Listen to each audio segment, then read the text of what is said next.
keeps on going.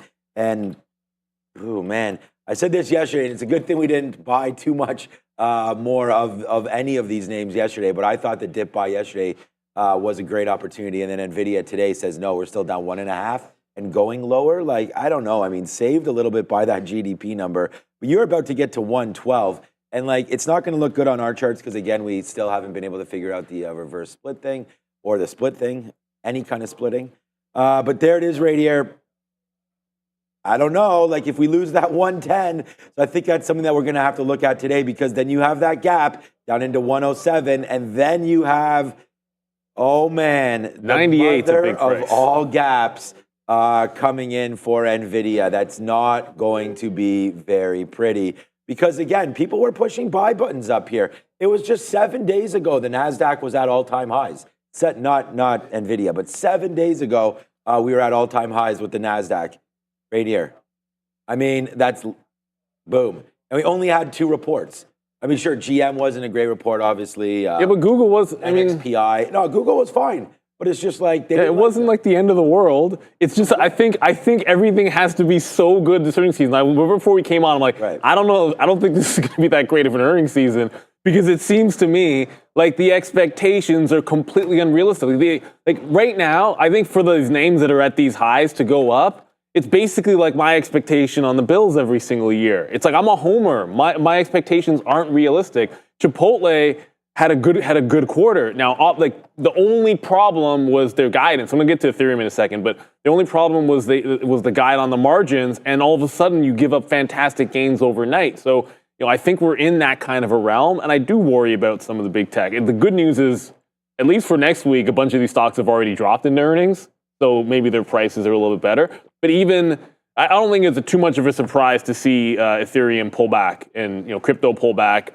We saw this, the ETFs come on board, there's a rally into it, it doesn't push through, and then you get a little bit of a sell the news. So from a technical standpoint, I'm not going to throw anything out here that is that's not obvious.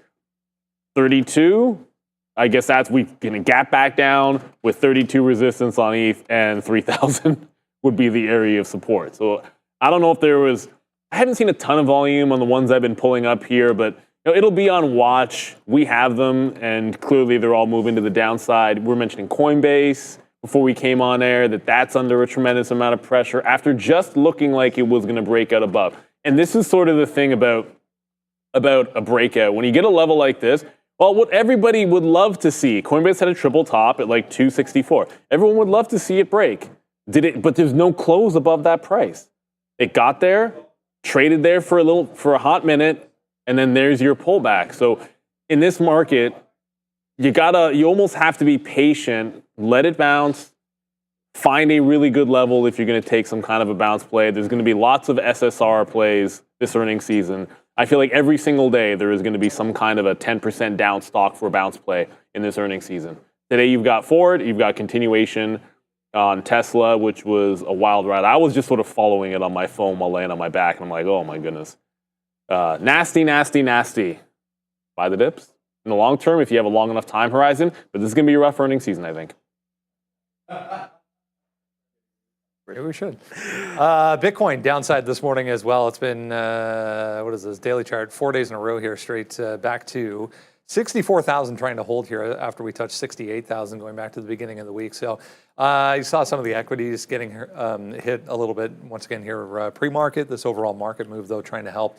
Lululemon just popped up in front of me also making a gap to the downside here. A decent sized one as well. 263 this morning on a couple of negative notes from analysts Citigroup and JP Morgan actually removing their stock from their analyst focus list. So this daily chart not looking too healthy here for Lulu. It's not, and I actually put it on the upgrades and downgrades list here. You'll see that in a second with the dare. So just to start off with crypto, Brendo, huge net outflows yesterday for Ethereum. So big move down. We already see it's down about 6-7% in the pre-market, but there was about $133 million that flowed out of the spot ETFs yesterday for Ethereum. Binance, also the largest crypto exchange, saw about $118 million in long positions liquidated. Bitcoin, though, the spot ETFs saw a bit of the opposite. They saw net inflows about 44.5 million. So interesting look there.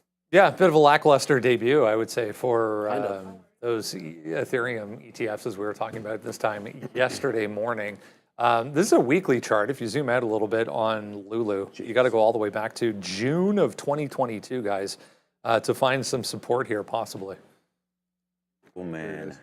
Oh, I mean, you want to go back? Like, the names, like the number of stocks where I think your only valid way to pull up and find support and resistance, or well, in this case it'd be support, is to pull out a weekly chart. Like throw your daily chart out the month with like Lululemon, with Nike. Like you just for these, you got to pull out the weekly. I mean, pull a monthly, that'll do you just as well. But yeah, you're right on the nose. I think this one I would call almost like the Alamo. Like I hate throwing that term around because one of our traders actually said this, like, oh, where's the dip buy on whatever stock? And we're like, oh, this would be the bottom on that stock today. The only place I'd take it long. If it's underneath there, I think you got to give up. And then someone coined it like the Alamo. And I really like that term, but I feel like Lululemon at $255 in here, maybe $54. This is the 2022 bottom. It's literally the high in 2020. Like it's the pandemic top into the post-pandemic breakout, into the 2022 low. Like if Lululemon doesn't hold on to this, like forget about it. Like I don't think it hits the pandemic bottoms. Like it would have to get cut in half from there. But that's a pretty significant level. And for any, there's always going to be those out there that say, it doesn't matter, those prices, they're so far. But the way I see it, traders and people that make decisions act on things like this. So as long as that's going to be true, then as a trader, we see 250, 255 in here. I'm probably not going to get there today, barring some kind of ridiculous disaster. Do we think we're dropping that much on Lululemon? Probably not, but you got to start looking for things like this because that's going to be a big one. And then we talk about Nike as well. Like Nike, I know I'm going to be a buyer at the pandemic low on Nike. I've already said that. We're now potentially breaking 70. You're down at 71. It's flat today, so that's a good sign. But if it loses $70, there's just a pandemic low under it. And I think that's a spot where people are going to be like, okay, well, I mean, how much worse can it get? Like, are you telling me that things are worse for Nike now than at the height of the panic? I mean, maybe they are, but I feel like there's going to be a lot of people betting in the other direction. And then same thing with Lulu at that level. At least Lulu isn't at the pandemic lows. But neither one of these looking good. You can find other retail names out there. Just going to pick on these two because those are two I actually watch. Wow. I mean, you think what's interesting is everyone panics when tech goes down a little bit.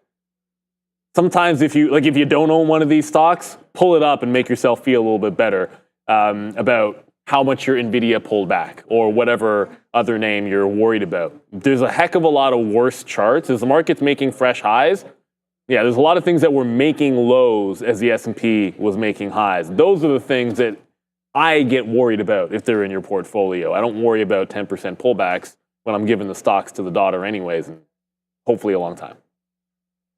Yeah, I need to use some of my money for retirement, and hopefully that happens a little sooner rather than later, and yesterday made it a little bit later. All right, you know what didn't move at all yesterday? Look at Walmart's chart. This is yesterday. It just went did absolutely nothing, as if it was being bought out by somebody. It did absolutely nothing. Walmart, I just want to say that that's just bizarre. And as opposed to a Nike or some of these other retail spots, Nike has big retail stores, as does Lululemon, but Walmart just continues to work. I mean, look at how smooth this is to the upside. This is a fantastic name. There's the split. There's the breakthrough, right? I mean, we broke through that $60 mark. Split just before that, breaks through. Now you're up higher. It continues to work out. So, I mean, I think that's going to be a good spot to hide out in case you're worried about the market, which I feel like most of us probably are. And then Costco as well. I mean, this was a nice drop in as well, back into the 50-period moving average. Did we already get Costco earnings? Earnings data is not listed here. So. We'll figure it out, but we already got Nikes. So Costco coming back in right here, falling back through to the 50-period moving average of 835, 836. So, I mean, this is not, you could drop an anchor here on the daily to its bottom. back in April, and we can have a quick little look to see where we're looking at there.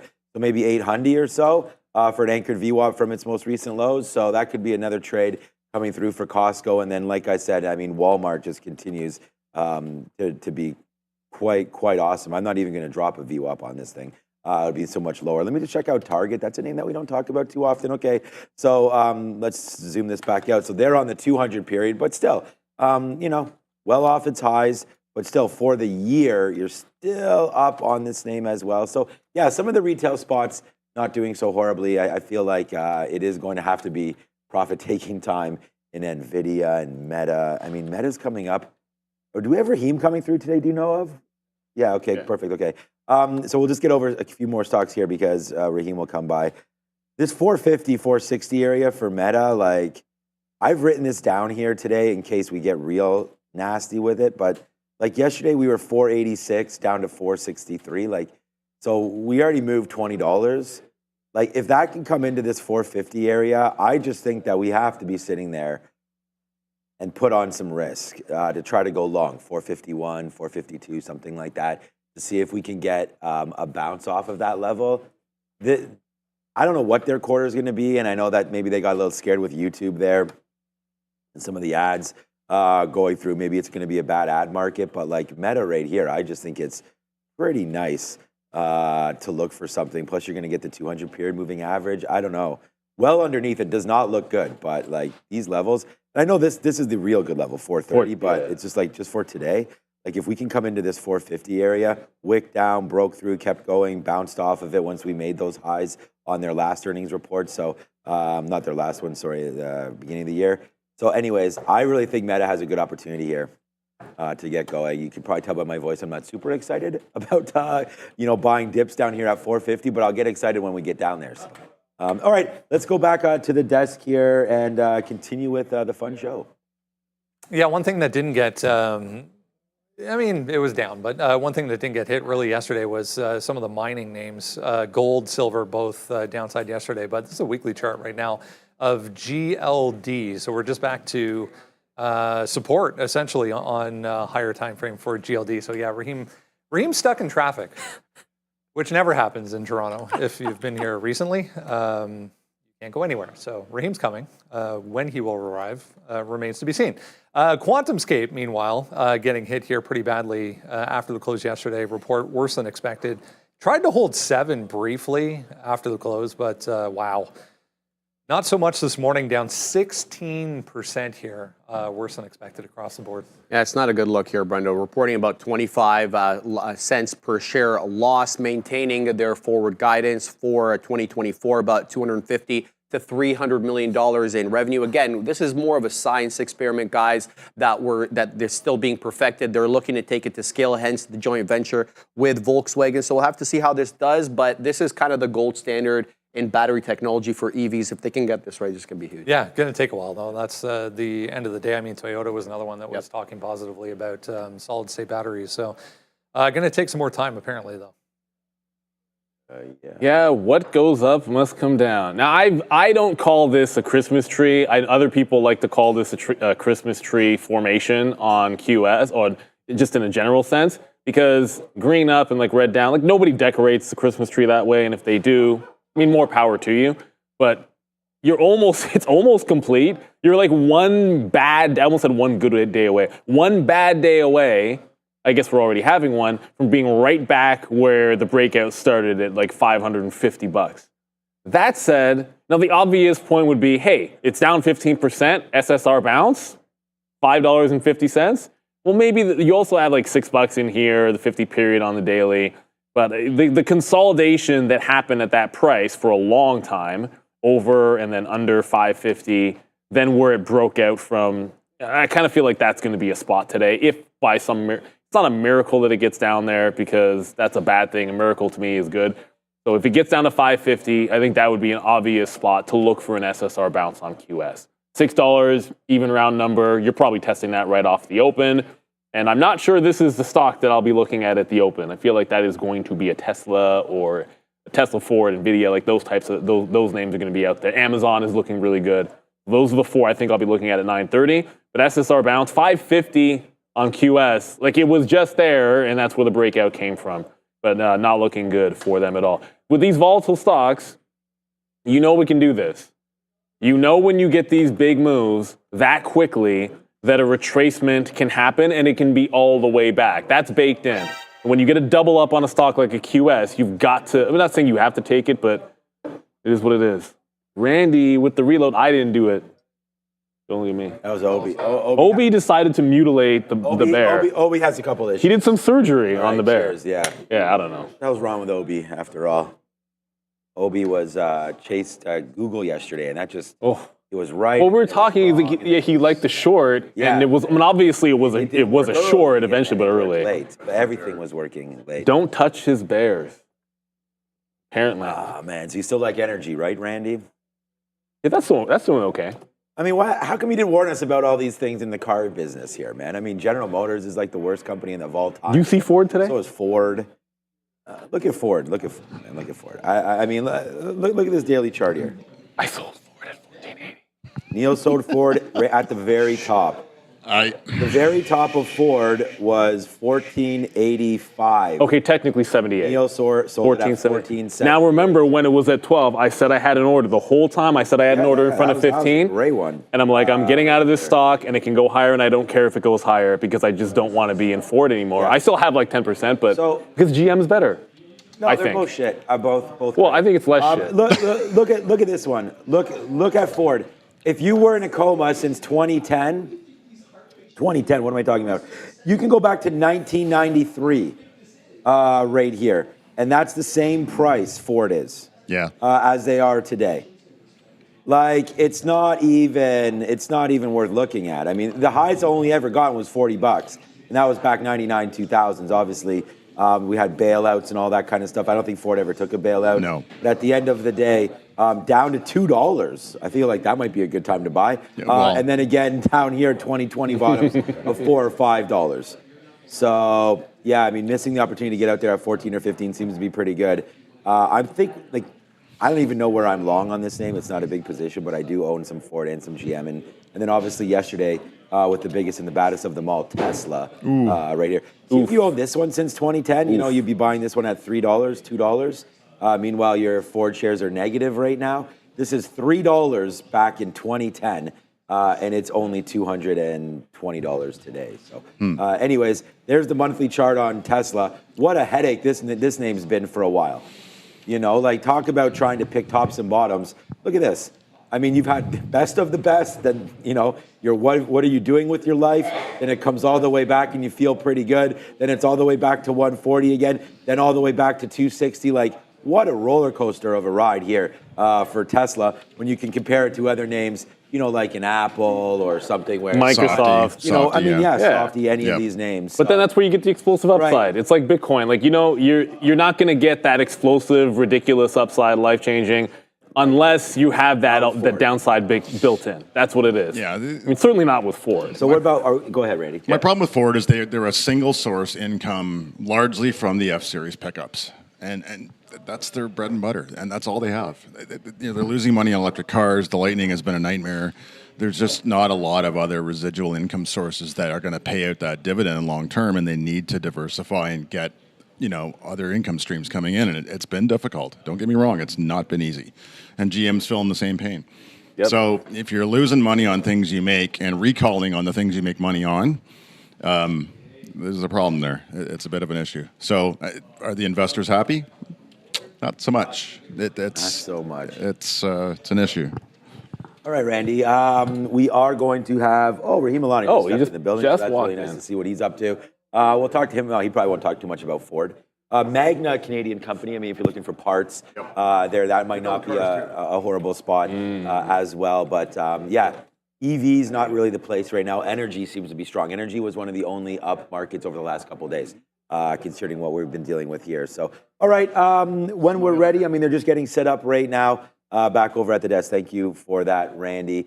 When they're ready, we'll throw, but I know they're just getting set up here. What I want to talk about was we have XLE. We do have Raider Trader coming on at 2:45 today or so, maybe 2:30, I don't know. We have Ryan Faluna on as well today, so if you want to hear some more talking heads, other than Neil and I, they're coming through this afternoon. We're going to have Rahim Alani coming up Raiders at 215. Oh, so right away. Get ready to go. Get ready. Yeah, 215. locked and loaded. We're going to have some talks with our guy Raider Trader there and his Stanley water bottle and all that stuff. Should be a lot of fun. All right, so yeah, XLE. This is a name that we talked about with Raider. We like this name. This is the name that I'm invested in as well. But this is what's been happening with the oil services over the last couple of days. USO, a little different than that, as we saw oil tick up yesterday. But right now, XLE is falling back into this $90 mark. I want to buy more of this as well if we can get it back into the $88 area. The thing is like you're always going to look silly when we did sell some at the top. I mean, we've talked about that. We actually went over this with Michael Noss as well about getting some out up here. He still likes energy, and people hold them for different time frames. But I like the name. We did take some out, and I think it's time to buy some more down here at the 200 period moving average. Again, this is a daily chart, so still continues to work. I mean, despite everything with Ukraine, and then of course Iraq.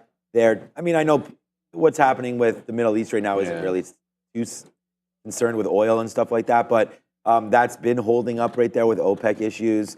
We'll see if there is any reserves in the United States or not. And I think a Trump presidency probably means something to oil, at least to drilling in the United States. Buy XOM if he wins. Yeah. Or before. I mean, what before? Yeah, but anyways, I mean, that's just another name to look at in the energy space as we come to political headwinds coming up very, very soon. What is it? I just heard yesterday it's 108 days or something like that. Is it that? Is that right? That can't be right. It feels fast. Wait a minute. It could be right. August, September, October. Yeah. That makes sense. 108 days. Yeah. Only because Randy came by. I don't know if you showed XOM's chart. But so XOM, and I'm going to juxtapose this with CVX, which I'll admit I own over instead of XOM. But XOM has been holding an uptrend since making that low. So there it is. So made the low, there's the top, and it's essentially holding a channel. I'm going to hit save so that the next time I look at this pretty XOM chart, if it's up at the top of that channel, I know what I want, and the same thing if it touches the bottom. But very different to CVX. CVX has the up channel, but you've got a flat bottom, so higher highs, but you're not really putting in the same degree of higher low. So XOM looks like a good chart. CVX looks more like 152 or bust. Now we've got our man at the desk, looking sharp as ever, Mr. Rahim Alani with Brendan. RBC said it was anyway. We're on. He's here. Rahim Alani made it. Traffic. Yeah. Toronto. It's expected at this point, I think, to get anywhere. It's twice as long as you expect. Yeah. We're going to continue the conversation we had a couple weeks back on the mining side of things. We just talked a little bit about gold. Overall, the market downside here past couple of days, tech leading. Given what's happening in the world geopolitically, given some of the different storylines that are establishing themselves going forward, this is maybe a spot that we should be looking at putting some money into something a little more safe. Yeah, certainly. I think now is a very interesting time where gold is because, like you just said, I mean, we were just commenting about the last time I was here and what's transpired in the last 2 weeks. There's been a few things geopolitically, politically, all over the place that have taken place, and it's been a tumultuous 2 weeks. And if that's any indication of what's to come for the next, 4.5 months, I think we're in for a bit of a roller coaster. So it's interesting to know, especially with gold, because gold is seen as typically a safe haven when things start to unwind or start to wind, whichever way you look at it. When things start to get furry, people move into the safe haven of gold. And gold's actually giving the feel of a less speculative investment than it's been in the past. When in the past, gold might be a little bit, you weren't sure which way it would go. It's seeming like people are getting the risk delta of a riskier asset by getting into gold right now. So it's really interesting to see where that's all playing out. And you're also seeing it at higher levels with central banks. Now, central banks typically don't step into gold as much as they've been doing. If you look at any of the central bank data, countries in parts of the world like Asia are making big purchases on the central bank side. So when you see central banks put their toes into that, they're probably also seeing the same things happening with geopolitical risk. We don't know where the US dollar is going to go, so gold is getting more interest from central banks. So those are a couple of things as investors out there you may want to look at. Take a look at some of those notes, because if those things are happening, you may want to start looking at gold again. Meanwhile, on the inflation side of things, we get a print this morning, GDP south of the border, back to the upside ever so slightly, showing a little bit of strength still in the underlying economy. Canada comes through with its second rate cut in a row this week. We also got a budget out of India. Yeah. So what I think that indicates, especially on the Canadian side, let's start with that. When you get the rate cuts, as we all know, things become slightly, ever so slightly cheaper. And so now you have a little bit more money to play with. And where we typically see when rate cuts start to come is obviously real estate, let's leave that alone. But for the equities world where we all care, is we start to see people start to put money into the riskier equities again. So the small cap delta starts to get there because of the fact that people have a little bit more money to play with. Okay, now I've got a couple extra $1,000, whatever it is. I want to now put that into those lottery tickets, those smaller cap stocks, because those give me the largest opportunity, the largest delta. So I'm going to put some money back into those. So I think we might start to see more money migrate back into the small caps. All right, speaking of, this is also going to correspond with a few quarterly results coming out in the mining side of things. We can obviously play gold, we can play silver in the metals themselves, or we can look at individual companies. First one you wanted to talk about here, FM, First Quantum. Yeah, so First Quantum we've talked about a fair bit over the past year, 2 years, because of what they had happened with Panama and Las Cruces shut down. So you obviously have seen big dips, and the chart speaks to itself. But one of their partners, Jiangxi Copper, who owns 18.5% of the company. They're a big copper smelter in China. And they actually put in about $219 million into the company again in January. They just announced a shareholder rights plan with First Quantum, and that relates back to, we get into geopolitics, but Canada has said any Chinese investment and takeout targets here in the Canadian markets have to go through a different review. And so part of this might lead to that is they said at any time if they wish to divest or acquire additional shares above a 5% threshold, they have to go to First Quantum for approval. But what that also means is that if they want to buy assets off of First Quantum versus buying First Quantum as a whole, they have the ability, or they will be able to have that discussion with First Quantum. So it was an interesting move to see. Nice to see that that's happened, I think. And I think the market will respond positively to that. First Quantum is down 52% year over year, but they are up, over the long term. So just keep an eye on what's happening with Panama. They are getting one of their new Zambian mines into production, and again, this thing with Jiangxi should be good for them. As you mentioned, challenging headlines for them as well. Smaller one now, penny stock, FDR on the venture exchange. This chart is nice, right? Impressive, to say the least. Yeah, we wanted to look at a couple things that correlated with the price of gold. So we're seeing here $2.66, up near their 52-week high. They are a gold producer out of Suriname, which is just, I guess, in theory, next to Guyana, excuse me, and put out some results of 4.6, 5.3 grams per ton. No one really wants to get into the details of that, but they put out some really extraordinary results, high-grade results. They are fully financed to get all their work done this year in 2024. So it'll be an interesting name. Watch, good region, high-grade results. I want to make sure we get to some of these other small caps here. Element 79, this is going to be on the CSE, Canadian Securities Exchange. If anybody's wondering, here in Toronto, it's ELEM is the ticker. Element going to announce this morning that they have an agreement with their local constituents. They are based in Peru. And they've had a lot of alluvial mining that's been done, artisanal mining that gets done over there. So they have a partnership now signed up with the locals that will continue that.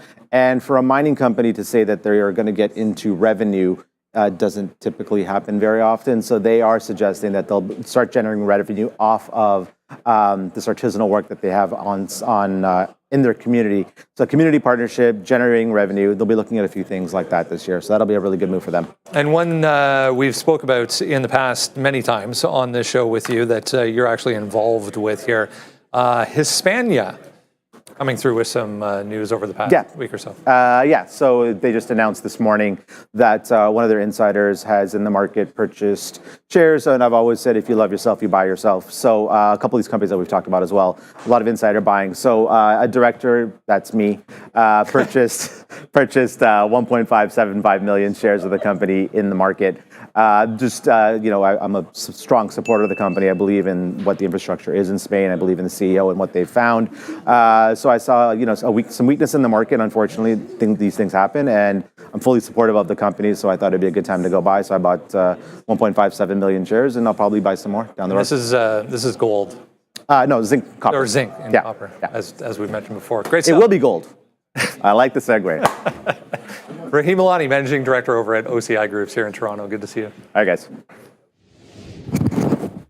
He loves gold. Gold. He's gold. Why not? Member there. See, here's the thing. Like, I just want, like, I think Rahim, at least one time when we do this segment, he should just come out straight up Mr. T, because he's got like the fresh. He's got the fresh look. If you think about the '80s, like he's definitely just rocking Miami Vice all day long. So why not, when you're talking about gold, just drop in, throw out that Mr. T bling, and just say what up. No, actually, we're just talking about support on GLD here. 212, 50-period moving average.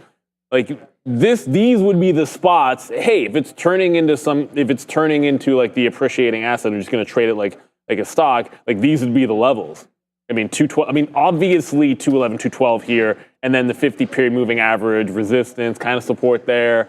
Moving averages tend to matter. But before we move on, Tesla got green just now, and it's holding. So, like there's already been a bit of a bounce. I mean, obviously, it's rare to see a stock this big be an SSR play, like down 10%, and then a continuation today. And obviously, with earnings through, I still think there's a place to short it. And were it to get into the low 220s or into the 220s, that's a spot. And resistance yesterday, it's the first place I look for resistance today in a general sense. So I don't know. I thought 200 on an SSR bounce, like this 200 period moving average is about 205, and just underneath it's a 50. When I sat down this morning, this is where I thought SSR bounced. I mean, pretty clear as day, right? Like 205, it's a 50 period, so the 200 period on the daily. And we'll get to all this. Now you're starting to move up. So the pre-market low becomes in play as well for Tesla here. And again, it's just like a scout kind of idea. It hits it and then rips. I just don't want to get CrowdStriked like Tuesday. What day is today? Thursday? Yeah, it was Tuesday. I don't want to get CrowdStriked where you actually have the bottom and then don't hold the bottom. So we'll be looking out for Tesla today. It's done a lot of volume. NVIDIA's done a ton of volume as well. But I like that look on gold. I've never invested in gold myself. I got some silver ballers buried in the backyard. Yeah. Actually, I don't. I do have some silver, but they're not. It's not buried in the backyard. Yeah, I have a couple ounces of that. It's $20 an ounce silver or something. Yeah. A little different. That price might be wrong. All right, so right here, instead of investing in gold itself, I was saying to Neil, like I like gold, but obviously it doesn't pay a dividend. So I think like just sitting in something makes some sense there to diversify. But I would prefer Barrick Gold. Again, just get into the miner. I think if we can come into $17 again here, the 50-period moving average for Barrick Gold, it just pays 2%. It's not like it's huge or anything different, but I feel like a little safer in this name as well. $16 bottom there for Barrick. So, another one of these miners. Rahim always drops different names, copper miners, different gold names as well, and he did today. So just to get to one of the majors, I think Barrick Gold is fine here, and you can collect a dividend. And there's also dividend-paying ETFs, so you just got to go over there, find some of those. There's also GDX if you want to get the gold miner exposure as well. So yeah, a lot of different avenues for this, both here in Canada and in the United States, different avenues and tools to get involved with gold. GDX again, down that 2.61%. So nice little pullback in the space. It's a good thing that Rahim went over some names and why there could be some bullish cases here for that, especially now that we see digital gold starting to go to the downside right now with Bitcoin and Ethereum starting to head lower. So some asset classes getting wiped a little bit right now. All right, 9:08. We still got to go over the watch list. So let's go back to the screen and do that. Yeah, running a little bit behind. Let's get right into the market here. 54.72, guys, is where we closed out on the closing print yesterday. So we'll say 5,500, which is a key level of previous support going back to June 21st to July 1st, where we're holding 5,500 as support. So we'll use that as resistance. To the downside, let's see if we hold the overnight low at that 50-point level, 54.50. If you haven't done so yet, make sure you go down to the description of this video, hit the link for the watch list, enter your email address, and then it just magically appears every single day in your inbox with everything you need to know on it pre-market for free from us. Let's go. Ford, top of the list here, downside in a big way this morning. CEO Farley saying they're going to focus on more affordable EVs. I wonder how much money they'll lose on those. All right, so here's how they did, guys. Earnings. This is how EPS. They got 47 cents per share, missed big there. The street was looking for 68. Revenue, they beat on that, 44.81. The street was looking for 44. Net income, this one was bad. 1.83 billion. They printed much higher last year, 2.92. Really, it came down to warranty costs. So, yeah, their quality products not there yet. Warranty costs for older vehicles impacted profitability. They are looking to fix that, though, by improving quality. And their traditional business, Blue, kept everything up, but the EV unit, Model E, Brendo, keeping things down. Yeah, still losing on every single one that rolls off the lot. The expected loss going to be $5 billion to $5.5 billion within the EV segment. Yeah, look, we sort of saw the writing on the wall with this move, right? I mean, we saw GM sort of get hit, and that brought Ford back into $14. I mean, you could have easily got out of that one on that GM, that bad report from GM, and that was just a couple days ago. So Ford kind of just repeats the same thing all over again. But it's falling into a decent level. I mean, I think if you were interested in buying some Ford up here at 1150 or down here at 1150, I think that's something reasonable to look at. I don't want to buy this name. Like Brendan said, they still can't make any money on any of these EV names. They had that. I mean, it's not like they're new to the business here. They had that Mach-E, that Mustang. They've talked about this F-150 for a while right now. Seems like hybrid names might be the play here. It's like Tesla's losing, Rivian's losing, all these names, GM. It's just I just don't see any love for the space right now, and I can't see it getting any better. I mean, I thought maybe with financing and everything like that, we could see rates with the way that they're coming back in. Hopefully, we haven't even had any rate cuts yet, so let's not, consider that until it actually happens. Although we're pretty sure it will happen. Yeah, we're good. I just said for Ford here on the sticky note, I try to keep it as simple as possible. We had Rivian yesterday for a big trade breaking through that 1640. It went down to 16 and then ended the day there as well. I don't have a break low for Ford here today because it's already down that 14%. Rivian yesterday was just down a couple points ahead of Tesla. So I just said we could fade the pops on a bad quarter. So yesterday, we wrote it all down here. We have AMD on the list, Meta, Google, Amazon, Ford today. Palantir too, I actually forgot to put that on the list. But if we can get back up here, and I don't know if we're going to get anywhere near 1240, but that's where the 200 period is, or at least it was when I was writing this. Now you're at 1230. And then, you had a little gathering here, but it's just going down. Like when I wrote this down, it was $12. I thought we could get a little bit of a bounce, especially an SSR bounce. You're already down 14%. I think the expected move was only 6%. So well in the range to be active today. So Ford doing RVOL, obviously 7 million shares. This just continues to be a dog. We talked about a name like Intel and that we wanted to short that for the last week and a half. Ooh. 100,000 shares here on ARCA in the live Just market. chilling on the offer. Just hanging out. Yeah, that's Anybody not normal. Buy 100,000 shares of Intel right That's now? not normal in the pre-market, but you. But yeah, sorry, I'll just finish this. And then the story remains the same here. I mean, look at Intel. You could have got out of it up here if you liked it. Now you saved yourself some money, falls right back in. And I said to Neil a couple weeks ago, or maybe it was even a week ago, I was like, yeah, you're not going to get Intel back down into this space again. It was exactly 1 week ago. And that's exactly what you're doing. So the NASDAQ makes all-time highs 7 days ago. Intel starts going up on yay Trump. And then all of a sudden this starts coming back in again. And you're going to get an opportunity to buy this name a little bit cheaper than you thought you could have. So there you go. I mean, I just think that some of these big, solid, American names getting hit. GM, Ford, Intel. The list goes on and on. Nike. There's a whole bunch of names that just keep getting hit here. And it's all weak consumers, so. The good news for Ford today is it's down over 10%, makes it SSR, and it's got the even 50-cent levels that kind of make it simple. Support at 1150. Well, I mean, it's support when it happens, if it happens. So the May bottom, 1150. If it gets there, I look SSR bounce. If we pop to the upside, the 200 period on the daily is at $12. The 50 period on the daily is at $12.50. So if it pops into those levels and pop and fade, that gives a trade at a pop and fade pre-market high if it takes that out the 1250 level from the daily. So I got 3 places where we get to that price and I'm looking to put something on in for it. And outside of that, I probably don't trade it, but I have a feeling with that relative volume and that 14% move, double the expected, we're going to see minimum one of those levels in the first half an hour of the day here on Ford. Tech led yesterday, big move to the downside. We're seeing a little bit of weakness right now as well. Here's Google. I mean, you can look at any of these. Google's still chopping around, kind of flat in the pre-market, but AAPL still negative. Apple, meanwhile, trying to almost 0.17 left to go here, almost positive on the session. So a little bit of relative strength, but yeah, worst day since 2022 for the NASDAQ yesterday. Oh, it was bad. It was a lot of blood yesterday.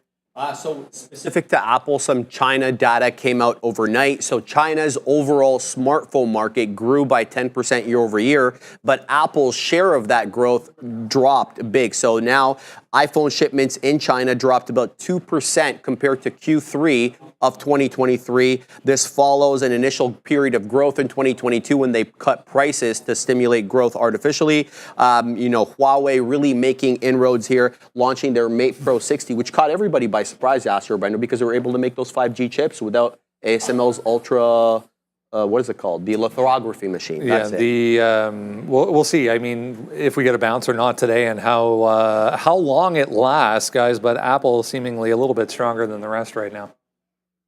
Yeah, I'll take your Apple and I'll raise you Amazon. So Amazon, and look, when we had that, it was Tuesday afternoon, and if it wasn't, it was Monday afternoon. I think it was Tuesday. When you had the Warner Brothers matching of the NBA 11-year NBA contract, yada yada yada. Essentially, NBA's like, nah, we'll stick with Amazon. So Amazon's getting that contract. They're up 1.25% into the market, just turning green, like back and forth here on the NASDAQ. So you're leading the market on Amazon. You're bouncing off 180, which we've already bounced from. So talk about a stock that didn't break through support, last week's support yesterday. I know it went down, but it didn't break 180. It held on. Then we hold on to it this pre-market. So I do like Amazon for longs today. Now, when we sat down, it was at $181. So I kind of thought 180 was going to be a play. At this point, outside of that 180 level, you closed essentially at 181. That puts that in line for a dip buy area. So previous close and the 180 level on Amazon, that's where I want to see some continuation. Try to just be, long, strong stocks if you can. This is at least relatively strong. So that puts it into play for me. I also have, Alphabet is on radar. It did stair step down after a huge rally that would set that 176 up to be a monster level. But as we're bouncing in the market, Google didn't go green with the rest of the market just now. So I don't know how likely 176 is going to be on Alphabet. If it were to get there, that's a fade spot for me. So I like Amazon for longs. I look to fade Google, but even this bounce in the market hasn't got Alphabet anywhere near to that 76 level.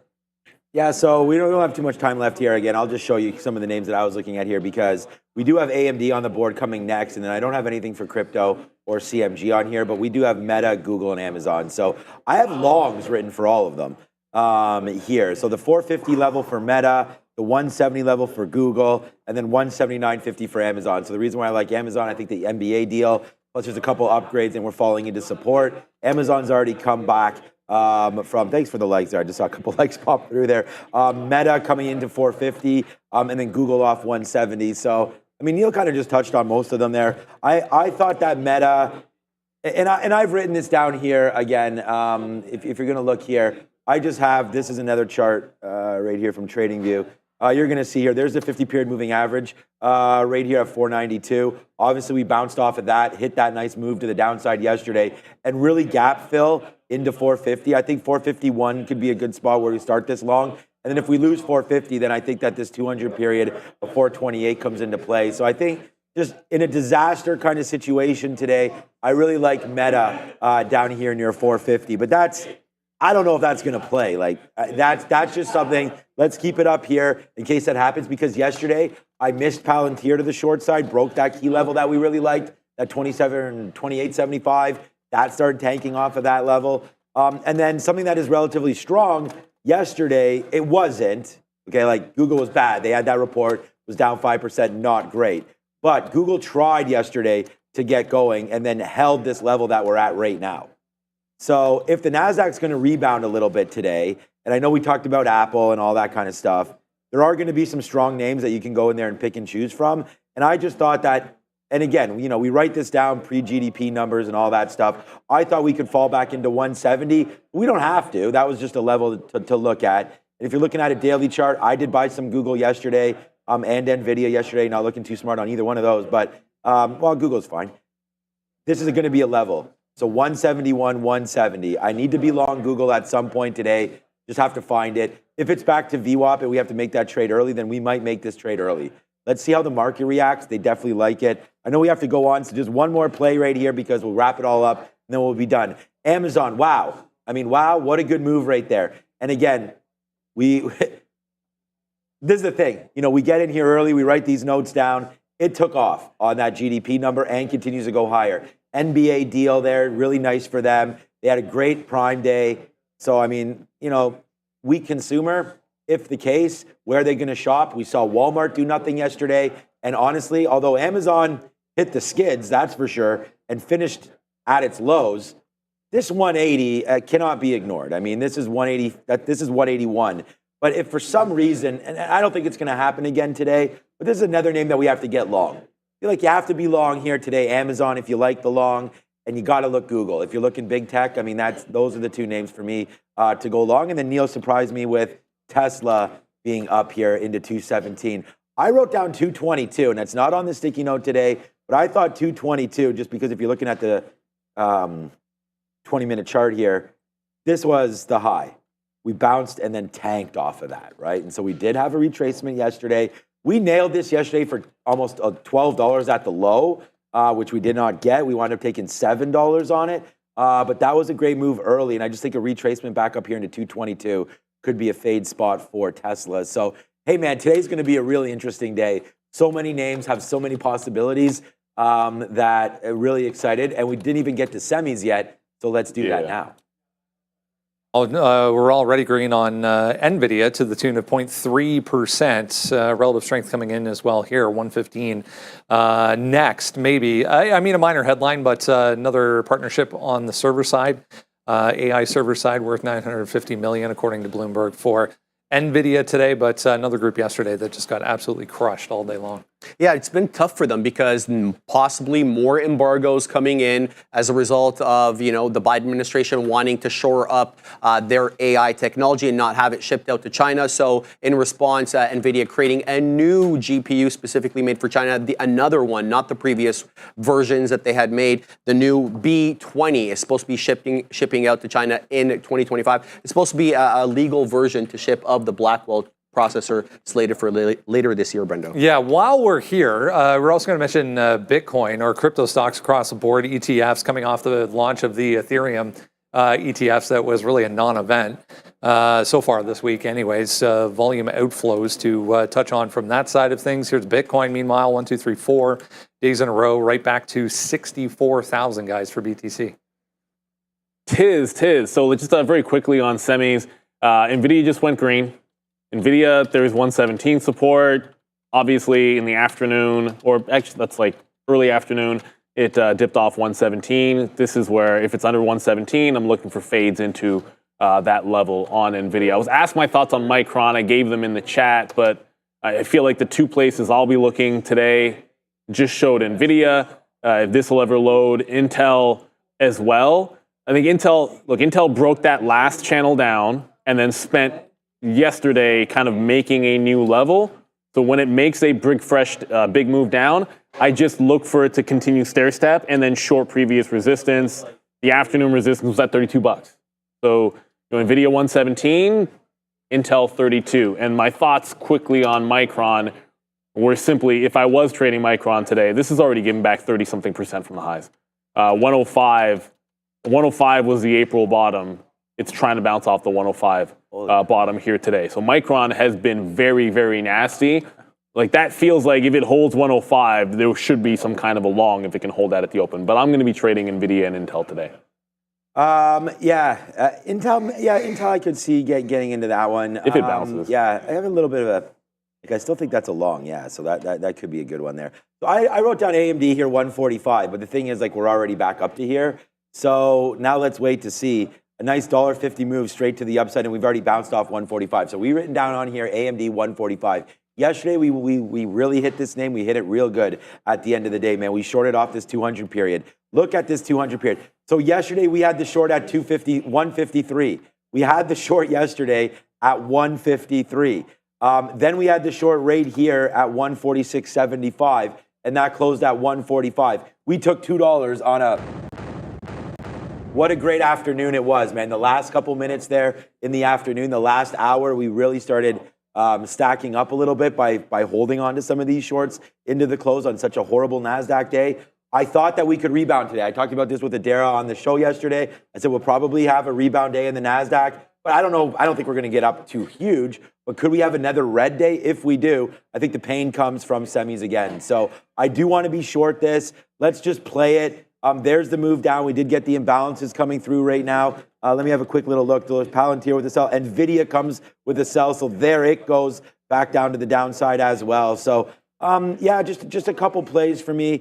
I would think AMD up there. I like this one. I mean, Neil said 117. I like, 117. 118 makes sense for me on NVIDIA. Let's have a quick look. But again, AMD is sort of where I was looking just because it had that weak little sauce there at the end of the day. Just boom down in. Thought we could play off the 200. We already broke that. So for me, let's not worry about too many levels. But if 148 ever came into play, that would be pretty good up here for AMD. So all right, let's go talk to some crypto. I will be in AMD. I mean, do not fret on that one. So we've already done crypto. Okay, so we'll go to CMG in a minute. 143.40 possible break low right there for AMD. That would be the trade that I'm looking for early. A 143 pre-market low break on advanced micro devices. One of the only earnings names that was positive after the close yesterday. We're downside now for CMG, 1.7%, and at session lows, testing 50.75 here.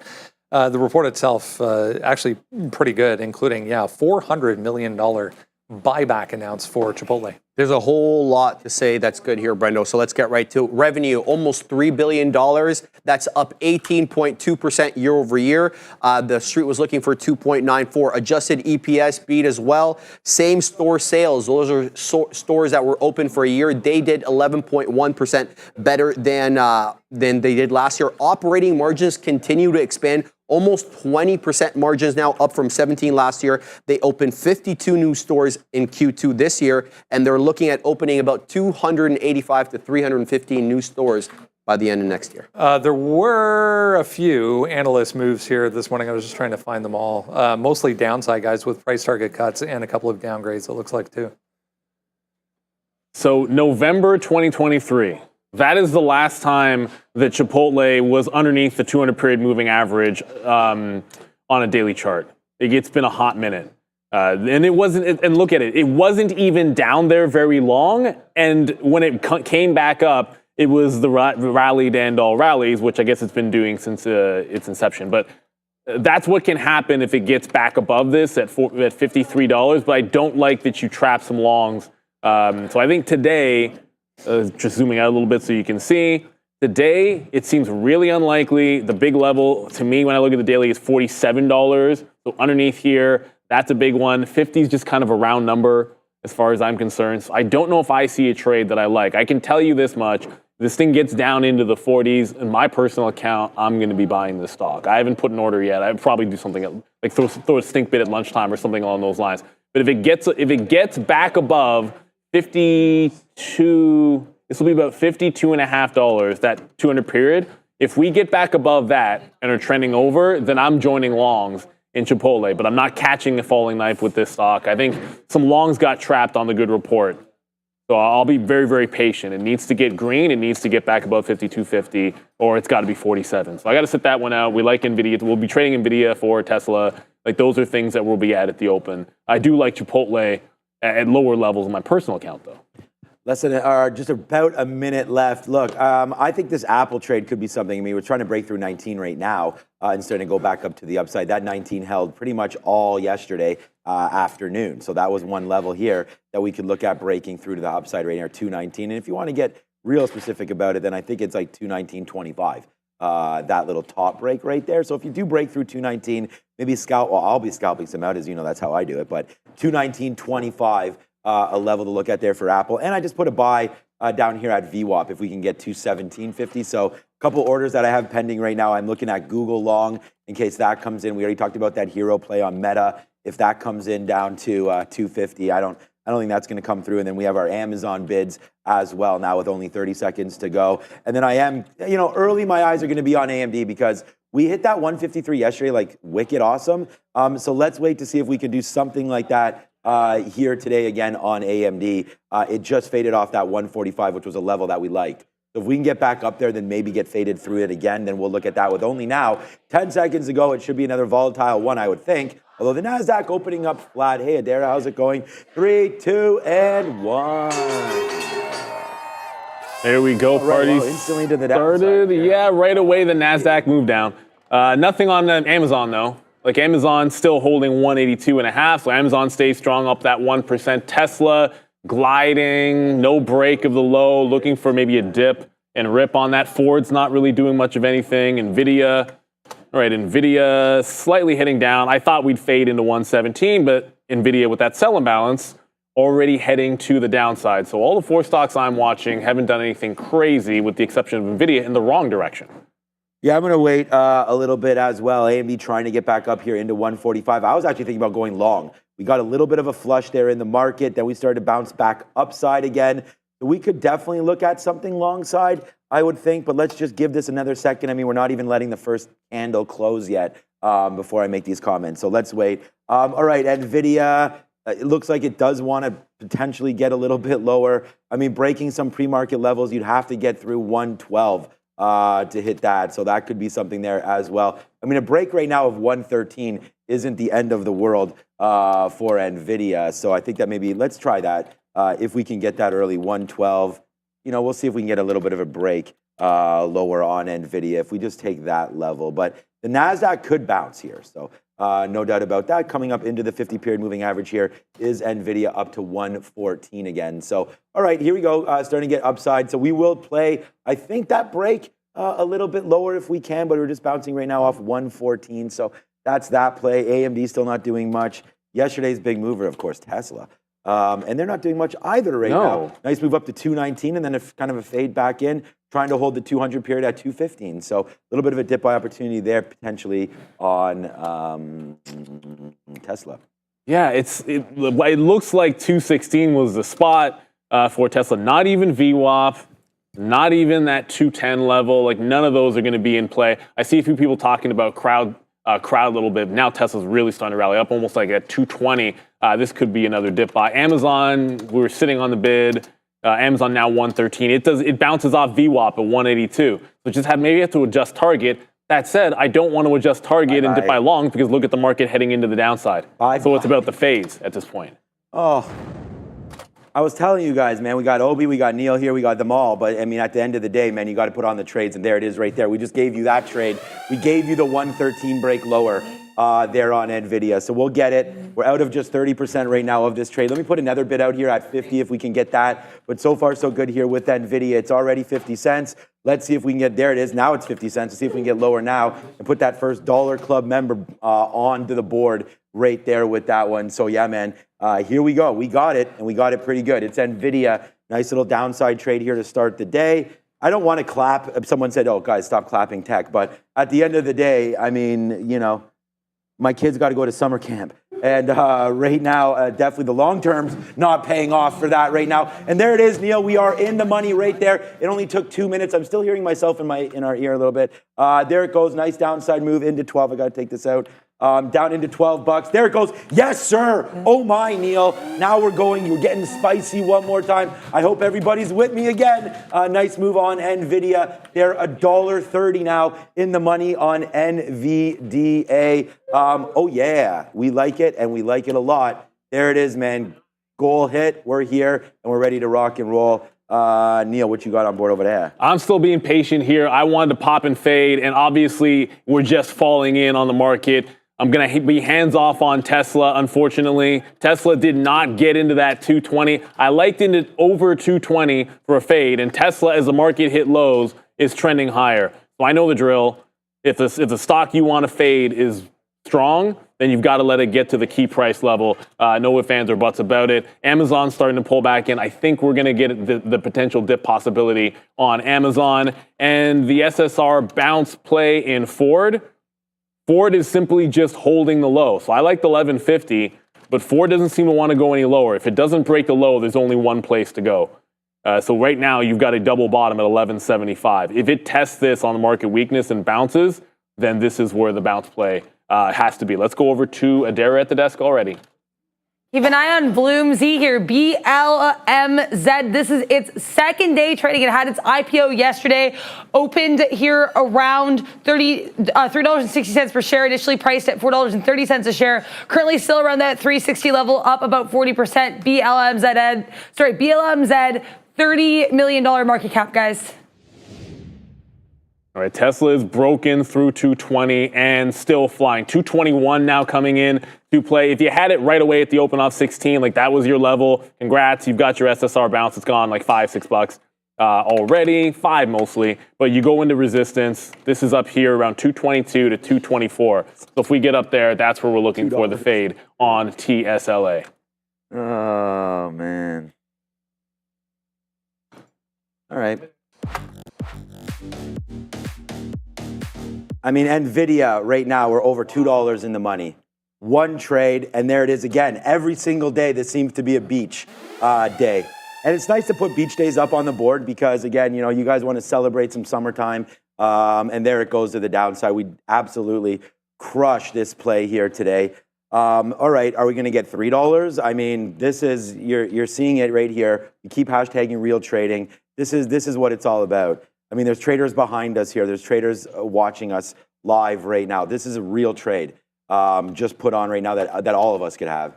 So there it goes. Nice downside move. We talked about trying to use more shares, trying to hit the names that we wanted to hit, and the rest, as you can clearly see, is history. So let's wait to see now what happens here. Hopefully we get a little bit more of a downside push as we are only in right now about 25% of this position, which is actually still pretty good for me. Normally we are out a lot more than that, but I'm not sure where this day is going to bring us.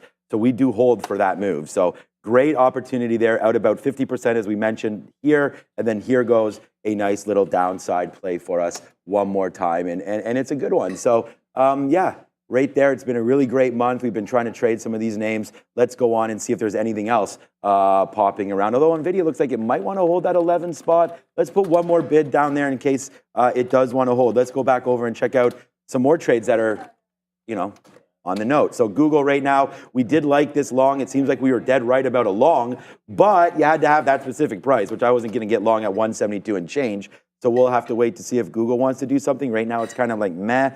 Talking about Meta, we'll see what's going on right now. 458, we are getting that dip down in Meta, but not quite low enough. Miss Adara. Green here for American Airlines, currently up about 1% on the day. They initially were poised to open quite a bit lower. Having earnings, they did beat for earnings per share, but missed on sales. Guidance was a little bit lower. But right now, having a nice recovery here for AAL, guys. I don't know if that got 10% downside, American Airlines. I thought it was 7.5, but if it was 10, I would have added to the SSR list. So Tesla did wick, broke the 220 level, wanted to see it test that 220. There was a break, did not get past 221. I shorted 20s, gonna get first order at 19, but it's same story. If it breaks the high, I'm gonna let it go, wait for 225 or 24.25 is the next level up. There on Tesla. So we took our first crack at Tesla. It does not want to turn on. You could have scalped it for 50 cents, but if you're giving it a buck, I'm not taking 50 cents. And you got to wait for the next level into the upside. We'll see where it tries to settle down a little bit. I was short the pop on NVIDIA. First available pop at this point looks like VWAP. And VWAP in here at 112.5. So you're either getting the level you want or joining the trend to said downside. And then the last one, I mean, here comes Amazon. Pulling back in 181. This was the first level we liked it. 180, if that holds, we definitely like it down there as well. So Amazon's starting to get down to our level. Just have to be patient with it. It was so strong in the pre-market, looking like it wants to give up those gains. With the NBA deal, the fact that it's up when the market is down, those are the reasons we like Amazon, despite looking long most things, short the pop on most things today. So I saw you were, I'm in Tesla right now, so I saw that you were in and out of that one. I'm going to give it a little bit more room, and I'm not sure about this one because, again, you are playing with fire. I was going to give it to 220, 250. It looks like we could give back some of our... That's where I'm sitting. Yeah, exactly. So I think that, yeah, I mean, it's getting, there it goes, man. I mean, it's already there. Holy crap, Tesla. Yeah, it's already there. It is a nice move to the upside right now for TSLA, and there it goes. So we wanted to look at this level, but it looks like we will have to take a little bit of a hit on it if we fade off. And it looks like we're trying to get back into the downside right now. We're just short at 221.60 right here. Okay, so now all of a sudden we're flat on the trade.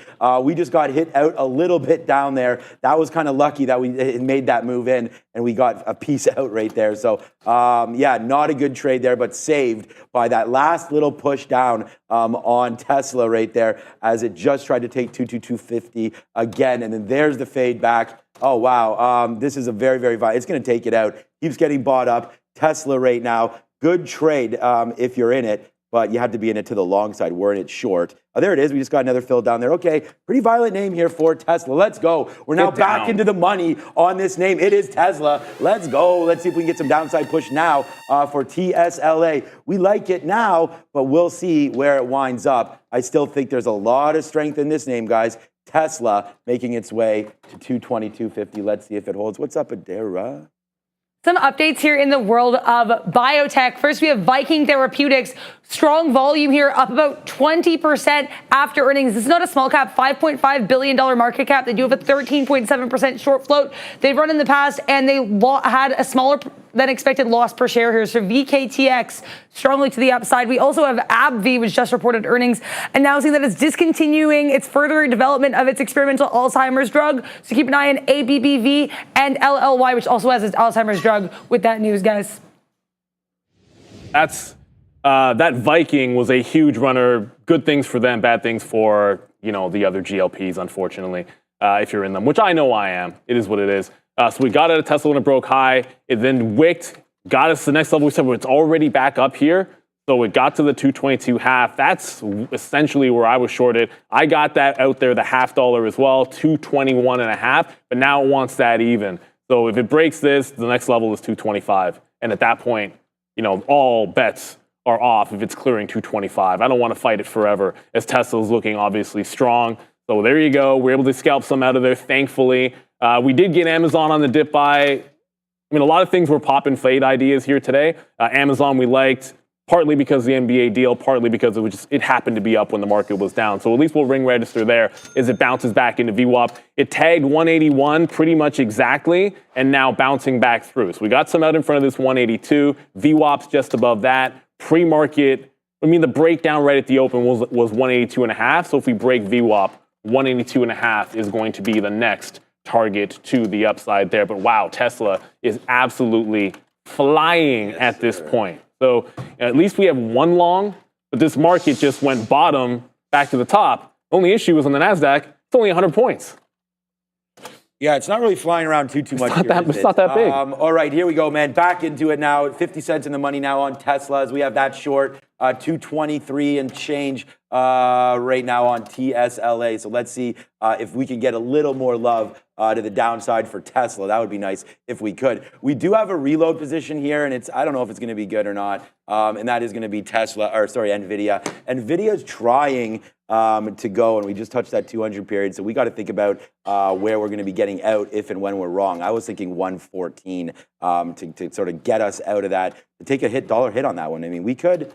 We're trying to get that short in here as the futures are looking at fading right now through. So we're not going to, like I said, the month that we're having has been quite nice. Let's not throw it away on, a couple bad, well, we won't be throwing our month away, we're talking about. Let's just, stay with what we've been doing, and that is trying to play names that we believe are going to have decent ranges, that hit certain support levels, and then, take advantage of it. So here comes Tesla back in right now. I'm going to put some bids out. This is now $1 in the money on Tesla. So there we go, man. More than $1 in the money. If we could break down through 222, then maybe we could have something one more time. NVIDIA now trying to get lower. So show to get low right here. If we could do that, that'd be all right. Nice little win here for NVIDIA if it does come into the 60s. We just took a little piece out there. Let's see if it can scream a little bit lower. Looks like NVIDIA does want to be strong, but it was a decent out right there on the 50-period moving average for NVIDIA. Let's see if it screams just a little bit lower.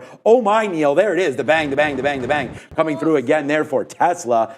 Good trading here on that name, as I know you and I have been looking at that. Tesla's starting to go to the downside right now. 40 cents in the money on NVIDIA. Yeah, man, so far so good. This has been a good day. Yeah, we went short the pop on NVIDIA. Lower high, didn't get the breakdown, didn't get the pop and fade at 17, but the lower high just came on a fail break of 113 even in VWAP as well. So we're into it in the quarters, actually at 20s. It just bounced off VWAP as we're speaking. So big test of the market now as it's right back into those lows. That 180 is going to come into play here on Amazon as that's trying to bounce off of those lows. Tesla, it was so close. I'm glad you got it because it was so close to getting into that 224, 225 zone.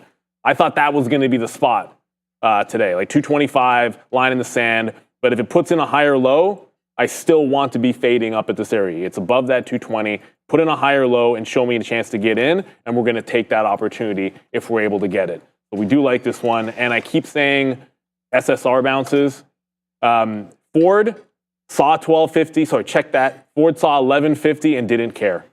So it's still heading to the downside, $11. If Ford goes to $11, I'm looking SSR bounce on Ford today. Oh, man. Is Ford? Yeah, I should actually have a look at that. 16%. All right, 16%. Oh, wow, geez. All right. All right, so there's a nice little fade out for NVIDIA. NVIDIA does come back up and touch that level, but we still continue to get shorty, getting low on this one. All right, so there goes Google right now as well. Man, we doing pretty good here today. One more time and put it right up to where we need to be again here today as we look. 170 coming into play for Google, so this could be another one. We talked about trying to get long into this area, so let's try to support that decision right now. It just faded right into us, so the futures are heading downside. We do have big time winners on the bid, on the offers, right? We have NVIDIA is 80 cents. Tesla's almost $1.50 there. Let's just wait to see what happens now with Google, as that looks like it wants to get lower as well, as so does Apple. So some of these names starting to come in. Let's just support the decisions that we've already made.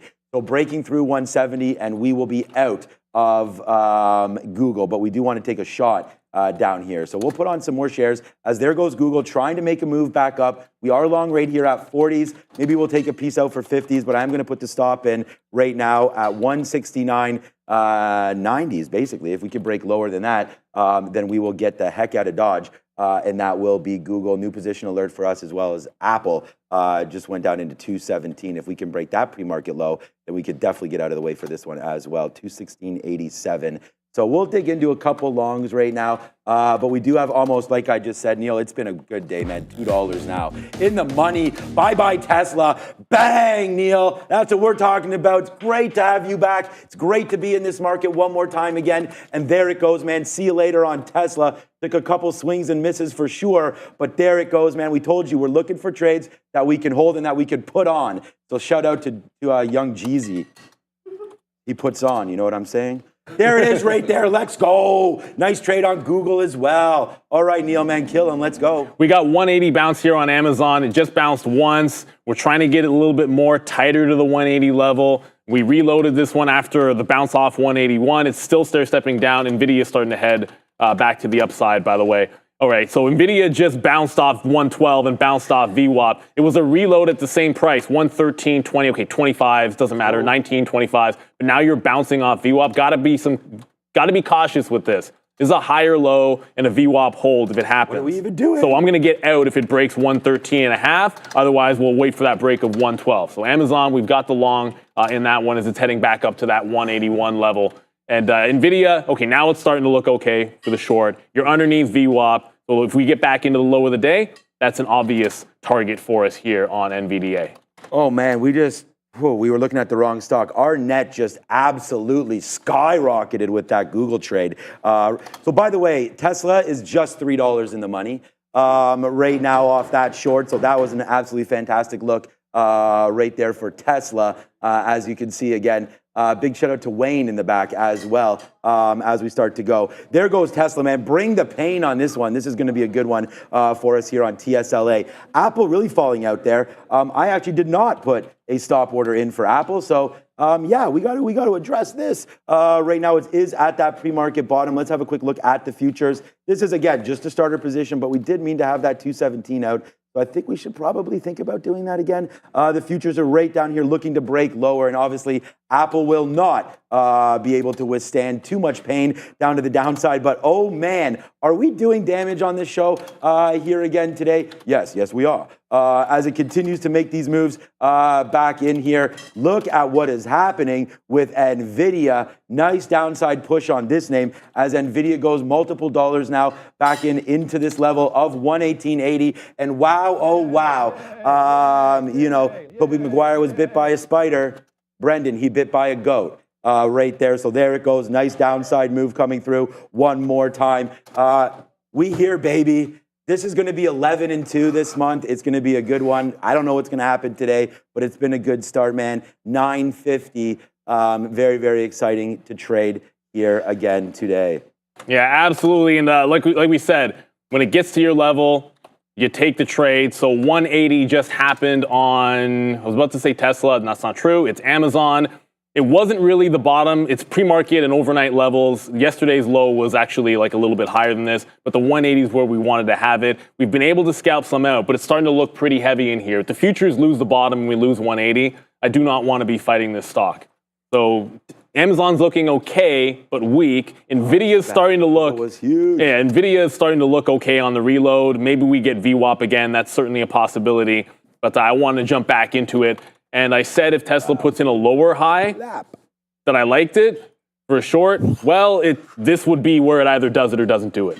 If you're testing right back up to that top, it's not 225, but if it does not break this high, I'm going to jump into it. So still just Amazon and NVIDIA, and Ford stinks. It's not at $11 yet. But the way it's going, I think there's going to be a play at the even dollar for SSR and Ford. All right, here comes Tesla trying to put in a lower high as we speak. Amazon can't seem to get past the 40 level. 180.40, bit of a seller. If it breaks through that, then we do like Amazon to hold for the next dollar.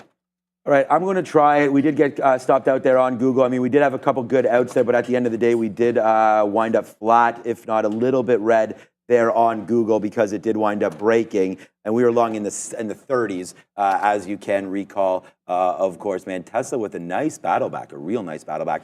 We did have a good out there on that as well. All right, Google's bottom there, we got to just respect it, because I'm not, like I said, 169.50. That's fine. I like the even penny level there. We will take another shot here at Google, trying to respect that low. So, you know, I think the market could bounce from here. We'll do a little bit more of a deep dive on the market when we get back from Adara at Z-Desk. This part of the show is brought to you by Benzinga Pro. Tired of being late to the trade, always playing catch up in the market, missing out on the big moves because you're too slow to the news? Benzinga Pro is your unfair advantage. Get breaking news alerts up to 30 minutes before everyone else, pinpoint exactly why stocks are moving, and join a thriving community of traders who share their strategies in real time. Ready to see how Benzinga Pro can transform your trading? Visit benzinga.com/pro and get a free 14-day trial. The key word there being free. Make sure you have your ear to the ground. There hasn't been any breaking news stories, but I'll give you a breaking news story. Amazon just lost 180. Thank you, Randy. Oh, wait. Oh, crap. I didn't ask for one. That's all. It's all good. It's my bad. I asked Neil for one. He did say no. I know I didn't want one at the open, but you know, after 10 o'clock, I was going to say. But that's all good. We appreciate it. I've already had two, so it's all good. 180 just broke on Amazon is what I meant to get to there. So we had the bounce. Remember I said I couldn't get through 180.40? This was 180.40. Brick wall at that level. We tried to reload it, or we did reload it. It did not break, so now it's underneath. We had one good bounce, two good bounces, but then two that did not work out. And of course, at the end, when it breaks, the shorts were right back at the low of the day. So there's a lower high on Tesla. Sorry about the wick on that chart, guys, but Tesla right back in, bit of a lower high being put in. If it gets down to VWAP, got to take some profit into it. It's one of the few strong stocks in the market currently, but the way things are headed, I'm not sure how long that is going to last. NVIDIA is looking okay, But see how it's not falling apart yet? Like no low of the day. You saw Amazon break low of the day. The NASDAQ's at the low of the day. NVIDIA doesn't seem to want that yet. So a bit of a different story here from the open on NVIDIA. I have not checked in on Intel because we've been focused on Tesla, Amazon, and NVIDIA. But Intel is stair-stepping to the downside. All right. So I like this one for short. It would have been 32. I don't know if I join it at VWAP. If we're not going to break down the way I like on NVIDIA, maybe it's going to be a bit of a Intel day instead. Yeah, NVIDIA just broke down. Now it's like a couple of bucks in the money. So nix that. NVIDIA's doing fine. All right. Yeah, so we just tried Google again. We did have Amazon. We did get Amazon 179.75 and then out right there, but the market is coming back in quite nicely right now. We did try Google again there, and that did not work. Unfortunately, again, for us there for Google. So we'll fall on Google today. It'll be our red stock of the day right now. Apple does fall in, and we're going to try to use this against that 217 again. 216.50. We're going long here at 217. We're long at 216.84 right here, right now. So, yeah, we'll see if there's some kind of a hold happening here. It would be nice for us. And if it is, then great. If not, then we still have some shorts on board here. Oh, my God. One thing that fell in was Meta. Meta, we're long at 452.25. What's up, Neil? Oh, no. I was about to pay for locates on something, but ARM lost $150. So we're like, NVIDIA is doing fine, but ARM is down 8.5%. So look, sometimes you have to adjust. I thought Ford might be an SSR play today. Needless to be said, if ARM goes down 10%, I'm not saying I'm going long when it gets down 10%, but I am going to be looking for an SSR bounce somewhere, some point today on ARM if it gets down 10%. So ARM is, like NVIDIA's down 2.8, ARM's down 8, 3x. I mean, NVIDIA's at the low of the day here, futures are at the low. My rule typically says here, if it holds the low, I get out and look for a VWAP retracement to get back in. So everyone's had their own style. The short is to VWAP. If it breaks that, the next level is the low of the day. And Tesla, obviously, I'll be 1 for 3 on Tesla today. No question about it. Lose, miss. Kind of get it here. But if it breaks VWAP, I think down in the 217, 218 level is going to make some sense. You got to be able to ring the register when you can. I killed one fly on Tuesday.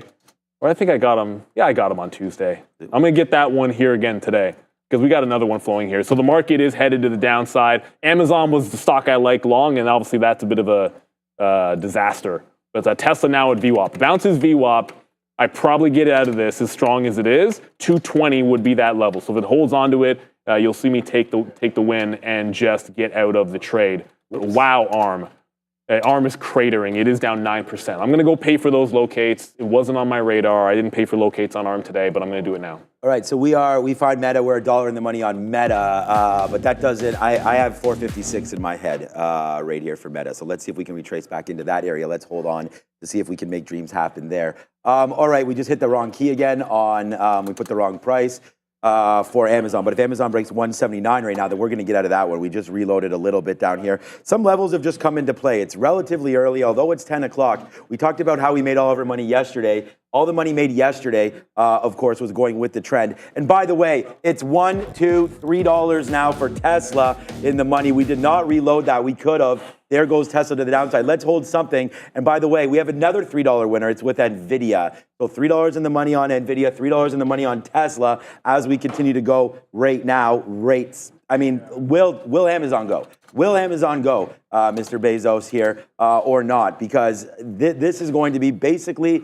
the deciding factor here. And not deciding factor, but for the long. I only have one long right now, Amazon. So we'll wait to see if that does continue to work. We do have Meta, but Meta for me is a shot in the dark. We could have just taken $1.50 on this and didn't. It went to $4.54. We could have taken almost $2, $1.50 with the spread there, and we didn't. So we're going to let this one settle down a little bit here. As there goes Tesla. There goes, Tesla 220 is gone, VWAP's gone. Monster trade alert on Tesla, man. We put damage on this name yesterday, and it's right back on it again today. Tesla going to be P&L number 2. P&L number 1, it's not even close. NVIDIA breaking through 110 right now. See you later with NVIDIA, guys. Yeah, VWAP has come, VWAP is gone, unfortunately. So Tesla broke out here, 218. I'm going to be bid 217, trail 218 in this range. So again, like I said, I'll swing 1 for 3 on it. The good news is at least you're back onto it, but NVIDIA's tanking. ARM is almost at 10% to the downside. And we sometimes be careful what you wish for. Oh my. Market breaking lower. Ford is holding a higher low.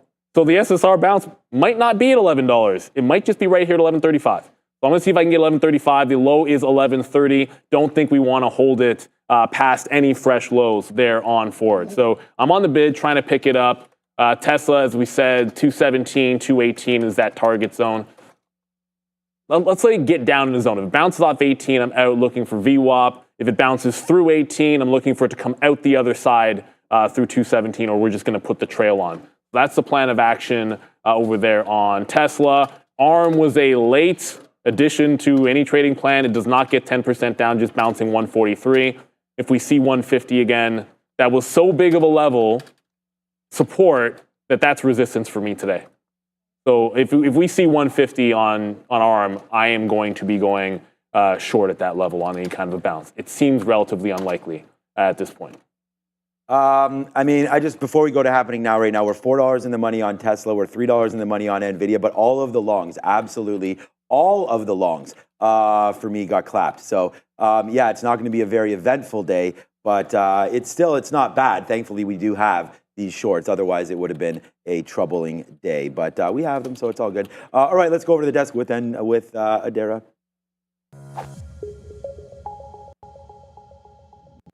Lots of range-bound action here on the S&P 500, slightly down in the day. NASDAQ a little bit weaker here, down about 0.8% of the day. Last I saw, we did have that GDP number coming through, quarterly GDP advance print for Q2, 2.8%, so higher than the estimate of 2% and much higher than the previous print of 1.4%. We also had initial jobless claims a little bit lower here than we were expecting and lower than expected durable goods on a month-over-month basis for June. Earnings continue to be the focus of things, though. We're going to talk about some of these earnings names to keep an eye on in this segment, including Ford. Ford still down about 16%, trying to make a bit of a recovery. They did beat for sales and total revenue, but they missed here on their earnings per share, and they maintained their guidance, and some investors and analysts are expecting an increase in guidance. So F to the downside right now. Also to the downside is Edwards Lifesciences, EW. This one getting a slew of analyst downgrades. They reported after the close yesterday. They did beat slightly on earnings per share, but they missed on sales, much lower than expected guidance for Q3 across the board. And they also did announce a couple acquisitions for $1.2 billion. So EW down more than 20%. Last but not least, CMG, another earnings name. Initially, this one was moving higher, then now reversing a little bit lower. They did beat across the board for their earnings, and they also did announce a $400 million buyback program, guys. So lots of earnings to keep an eye on. I'm just going to cancel my NVIDIA thing here because I'm going to get out at 110 if it breaks back to the upside here. Let's go 110.21 or something like that. Give it a little bit of room right now. We do have a monster winner on board with NVIDIA right now. Man, this is over $4 at the low there. All right, well, we are in a spot now as we got to watch out for Meta because, I mean, as much as we want this market to crash because we have these big shorts, we also have Meta on board right now. 451.50 right now. Look, this is not... I said, hey, what kind of a day would we be having? And I should have maybe done the math. Of course, Meta can go down 2%, but this is what we waited for, 450. So we took it at 451. I don't even really want to take any more shares. If we get filled here, we get filled here. And we'll wait to see what happens. Amazon, one more shot there. It does break 178.50 back down in. We were able to get something out there in the teens, but it is continuously breaking. It is breaking, not continuously breaking. It is breaking lower right there for that name. Meta back into the money or a bit back to flat right now, 451.50. And then there it goes, getting hit right back down. So yeah, Tesla trying to do a little bit of a dance here at 220. Oh, yeah, just it gets down to 218, man, right there. I'm going to put a bid down there. If we can get 218 on Tesla and ring the register on $5, then we should probably take a look at that. And Meta just goes bye-bye on that one. Where did we even get out on that? All right, 80's not bad. So there goes Meta. So the longs today. Good thing we have these shorts, but the longs cracked out there today. And I don't even want to go short Meta, but that was a good move right back into 450. We tried it. We wanted to do that trade. Looking down over. I'm stink bidding that stock. Yeah, we'll be red on that name 442, today, I think 69. All right. Yeah, we'll be, that could come in 442 today. NVIDIA right now, $4 in the money and still going lower. We should have smashed that 110 and we didn't because we had other longs on board. So that was a mistake. $4 in the money on NVIDIA, $350 now in the money on Tesla. I'm going to put a bid right here at 218. So Tesla trailed out there. Actually, I had my trail set back through 219 when it bounced off 218, but I still had my stop order at the lower high, which, when you have one stop out, you have to cancel that one. So that was my mistake. I ended up getting out at the $0.50 instead of like the even. So probably 20 cents or so, I ended up giving up there. Now it's bouncing back through VWAP. So we've taken that one. It's come and gone. If it puts in another lower high, I'll try to jump back into it. But Ford, so Ford pulled right back into that lower high at 1134. So there's 1130, higher low at 1134. I'm in long at 36.5. Looking for the bounce into VWAP. It's SSR. If you are just tuning in, Ford's earnings, Stellantis earnings stunk. GM already disappointed. Tesla obviously, didn't have a good one. So down 17% SSR bounce play. Hopefully in effect as the market is continuing to crater. I did get Intel finally, although it's not moving that much. But the lower high came in on Intel, 31, 35. It's not really. It didn't give any fills above the 30 level, so all I have right now is 27s. I was trying to get filled at 32. The high is 36, so ideally, I want some Magic Johnson, Larry Bird fills and not 27s over here on Intel. And we did get out of NVIDIA. Well, I got out of NVIDIA. It still hasn't bounced. So I'm looking to enter. Maybe we'll get ARM. I say maybe. It's a very, very large maybe that ARM is going to give any kind of a bounce either, but ARM is now short sell restricted. So ARM is SSR, the 140 levels coming into play. There's no significant levels down here until you get to $132 on ARM. So outside of 140, like $8 lower. Okay. Oh man, yeah, I really like ARM. Oh man. All right. I don't want to interrupt Neil, of course, there, but we bought Meta down there at 448, so now $2 in the money long on Meta. All right, so NVIDIA right here, I'm thinking about a 109 maybe break out right now as the market trying to get back to the upside. I don't want to give out too much money back on this name, but it just did touch 108. I'm thinking about getting out down there for NVIDIA. At some point, man, these names are going to get bought right back up, are they not? But I don't know, man, 108 and change now for NVIDIA. Let's just put a bid down there. If we get it, we get it. If not, we do not. But the couple outs there at 450 as we come right back into that level there. There's NVIDIA. Geez, Neil, that was a trade. Good trade for you too there on NVIDIA. As NVIDIA right now is infinitely my best stock, and I'm sure that you can see that. As look at this reload. Look at that reload right there on NVIDIA. That to me is what made my day right there. So good. Wasn't Clint Eastwood? No, Clint Eastwood did make my day, but that was the other night. I guess it's the bad guy that does. Yeah, we were watching. Yeah, so right now for today, we're talking about P&L wise, but yeah, Clint Eastwood, good name there for sure. But yeah, Tesla looking for that 221 break back up to the upside to get out of that one. If we're going to be wrong there, that would be something that I'm going to look for. But yeah, Meta, $1 still in the money. NVIDIA might have been a bad out. I don't know. I'm taking that over and over and over again. Google fail on that one down to 169. We tried that bid at 170. Get the heck out of the way and worry about it later was I was thinking there. Wow, NVIDIA. So I bought this name yesterday, like during lunchtime. Like what was that price? 15s or something like that? Yeah, 150. Yeah, probably even higher. Yeah, probably around here. Yeah, 116, 115-ish. Well, right now you're down another $10, down to 107 right now, and still cranking lower right now. I'm picking some of that up at lunchtime today. Races off and on, and that those bills are already paid right now because we're losing a little bit of money here in the personal as this market continues to get low.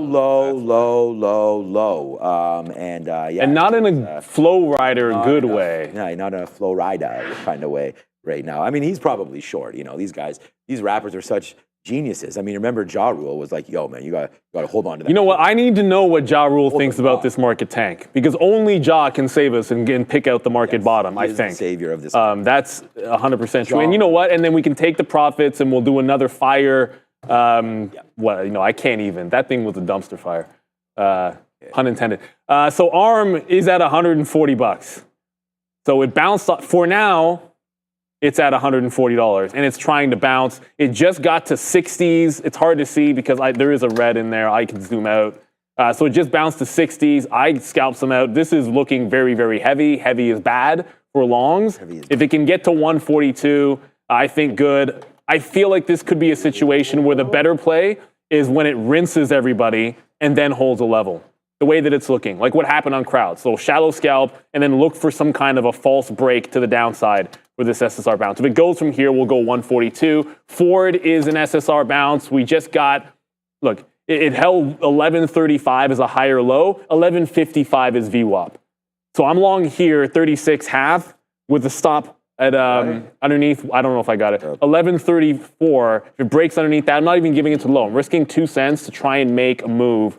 First stop out, we're grabbing 7 cents, and then we're all out if it gets to 1155. Maybe hold on for a little piece. So that's the range on Ford, very different from these other names that we are trading. ARM is a dumpster fire. Tesla did not get the reload as we're getting into ARM. That just failed VWAP and is heading lower. So, the other thing to update, Intel, we got this one at 31.27. Try to get more at 30s. Low of the day is 31 exactly, 31 even. Bounces off the even, we get out of the trade. Yeah. And Intel just went 1%. That's Intel, that's how it moves. Although I suppose today it could do more than that. We could always do a little more. All right, 444. I mean, we're about to break 445. So we got to watch out here. I'm going to try it. I'm going to try it one more time. I'm fumbling with the keys here because I got to get the stop in. At 440, oh no, sorry, I'm on NVIDIA right there. I was meant to show you guys Meta right there. Okay, so we are in Meta right now. I'm just putting the stop in because I don't want to let the market, like I don't want to market out of this. Sometimes I'll let the keyboard do that. And I don't want to do that. So, if it does come back in, I'll be comfortable getting out, but I want to make sure that it doesn't completely market me out of this name because there ain't too much liquidity available once this stock starts to move. We are able to take a good winner on it, which is why I liked it. But we had talked about Meta for a minute here and how volatile this name can get, especially when the spread opens up. So, yeah, I mean, that's just something to be a little bit concerned about for me on this name. So I'm gonna watch out for the spread here on Meta and just see what we can do with it. Hopefully it can make its way back up to the upside. There's the fill right there. Let's go. Right there, the shorts, Neil. Oh, what the heck was that? Did ARM just bounce?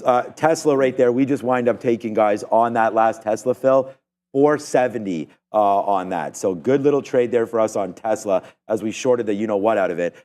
Good name there, but not a good name with Meta, not a good name with any of the longs. You might have just had one in ARM. Is that what you were doing? So the best way to describe what happened here on ARM is there was a seller at 142, which was resistance. I saw it for clear as day. It bounced off 142 2 times, and I'm like, okay, it's not breaking 42. That was the target area. I put an offer in at 90. When it filled, it was someone marketing up to 144 for over 100,000 shares. So it broke 42 with an order to buy into 144. And that guy sat on the bid, took the fill, it's right back at 142. So if you're wondering what that spike was, it was a buyer who broke a level of $2 with a single order on ARM. I'm out of the trade because it looked like there was going to be selling there, and it's right back underneath the 42. So unless you were, you had to be holding it and then just see the guy and then just sell to him at 144. Maybe we get a 140 back again as well. And Intel just got to the low of the day, so it just hit 31. So I'm out of the Intel short. We'll ring the register on that. That was insane. I've never actually seen something like that on ARM or pretty much any stock where you're holding a $2 move. Someone just marketed up. Not marketed it. They had a limit order $2 higher trying to get the whole fill. I feel like somebody just screwed up on ARM. So if somebody's trapped long, if somebody's trapped long at 144 and it's bad, then I'm not waiting for VWAP or 150. If it does a fail break of 144, I'm just going to short it there. Because I think somebody just bought an absolute boatload of shares, and who knows whether they actually intended to. All right, yeah, I mean, that could be a case there. We have a little Kathy Wood action. All right, so it looks like we will wind up losing. I just said to him, I was like, try. Okay, did we just break there? I was like, try to go market. It tried. We almost got back to 447 there, which is where we were at. But we'll get dumped out there on Meta finally. I mean, we tried it too many times. Meta just, wow, look at this move. No love Wow, back into the name for Meta. That's just getting killed. This is almost back to that dump that we had on the earnings where everyone was like, oh, even me too. In my personal, we sold up here, remember? But that was back here that we sold. We didn't sell again. Right there, 425, 430 could be coming into play there for Meta. We just tried it, but no bueno on that one. So today, so far, all the losers for me coming from the long side, of course. Amazon. Wow, that's 177 now, eh? Apple, okay, Apple, and I don't really want to try. This is a blood. I'd rather blood try bath. to retrace something short again, but there's nothing coming back upside, man. I mean, if there's anything that could be a short that really hasn't broken, I think it'd break even lower. We have back-to-back 8% days now, maybe on NVIDIA, as that's getting killed again here today. I don't even want to hear what everyone's talking about outside of Neil and I, because there's going to be a lot of people here panicking, I would think. Today, I think there's a few stocks that are at some scary positions. Yeah, so let's just wait to see. Maybe we get a little bit of a bounce back, but yeah, I'm not even sure which one's relatively strong or weak anymore. Where we want to look. It's past 10 o'clock. Usually I've found something, and I'm like, oh, this stock is relatively strong. These things are relatively weak. Intel broke $31. So I get out the short in front of 31 to enter the short underneath 31. Chipotle is down 3.7%. Spoiler alert, Chipotle beat on pretty much every single metric except for their margin guide. Everything but the margin guide. And they're one of the favorite stocks of a lot of people, and it's down at the low of the day. I don't usually like shorting lows, but sort of is what it is. It's a break of 31 to the downside. I'm probably only going to give it a few cents here. I just don't like shorting the low of the day. Maybe let it, if it breaks back up and holds above 31, I'm going to look for a better opportunity potentially. I hate that wick in the chart. Yeah, like we're short under here. If it breaks like threes, I'm just going to get out and wait for VWAP. Not a huge fan of that. Ford is starting to pull right back in. We were able to get up here into the 40s. No real break into VWAP, unfortunately. So once it's underneath that lower high, we'll get out of Ford. And still looking for a resolution on ARM. As I said, it's just not something I've really seen. I've seen big orders do like weird stuff before. So it got up to 144 and there's still buying on it. So maybe someone really wanted those shares and just continued to buy up ARM. Now only 8%. That's a heck of an SSR bounce. If I wasn't out at 42, I would 100% have been out at the next level up there. 144 is an obvious one. I would have covered for sure there. So let's move on to something else. Tesla still looks pretty strong. Maybe it fails at VWAP and we can short that. I want to sell on weakness. I don't want to be catching falling knives necessarily, and I don't think I want to be standing in front of any moving freight trains. So Tesla does look kind of strong, and I cannot believe that arm move. It was 145. It's the timing on that. I had just offered. Like I just put the offer in, and then it blows like $2. Yeah, we had Meta there. It breaks lower. Now we'd be in the money. I mean, what are we going to do about this? We gave back a lot of money there on Meta. That sucks for sure. We definitely hit the bottoms though, right? I mean, I feel like NVIDIA right there, huge bottom right now. Now 5 candles in a row upside. I mean, I just shouldn't say we definitely hit the bottom.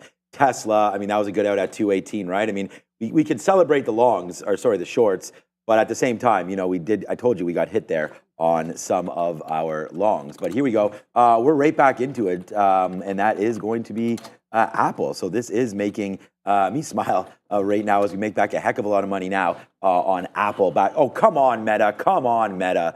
Right back up. I like the stock definitely today. You can see we've lost the most money on Meta today. But there it goes. These were the targets that I had in mind. I wasn't going to hold it for 450, 448, 449.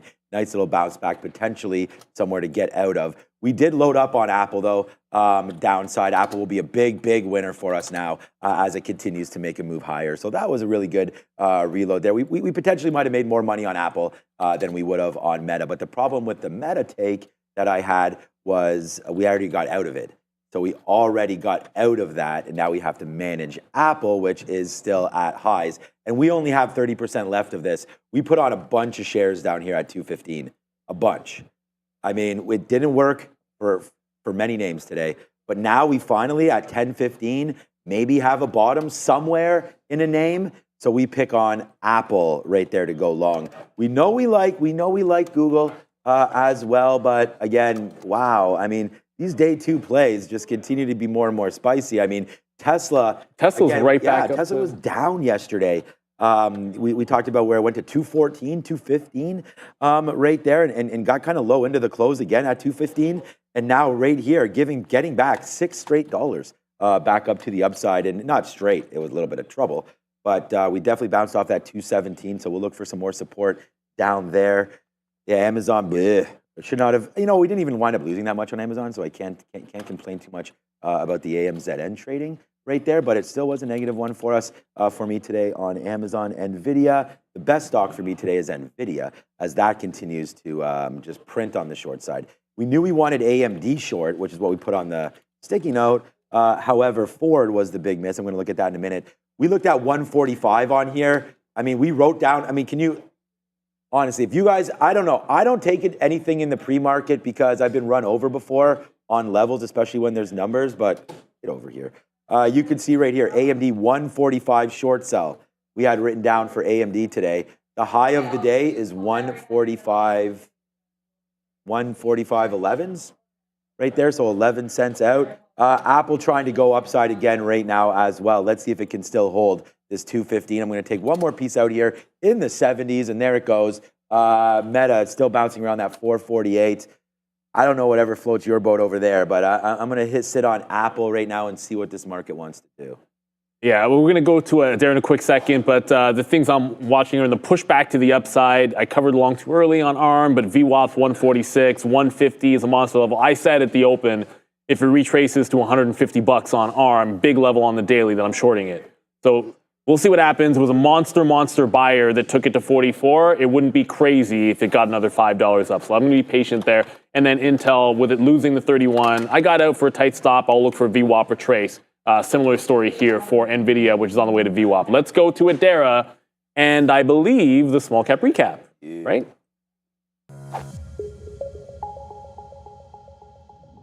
Before we get to the recap, we're going to talk about a news story just coming in here.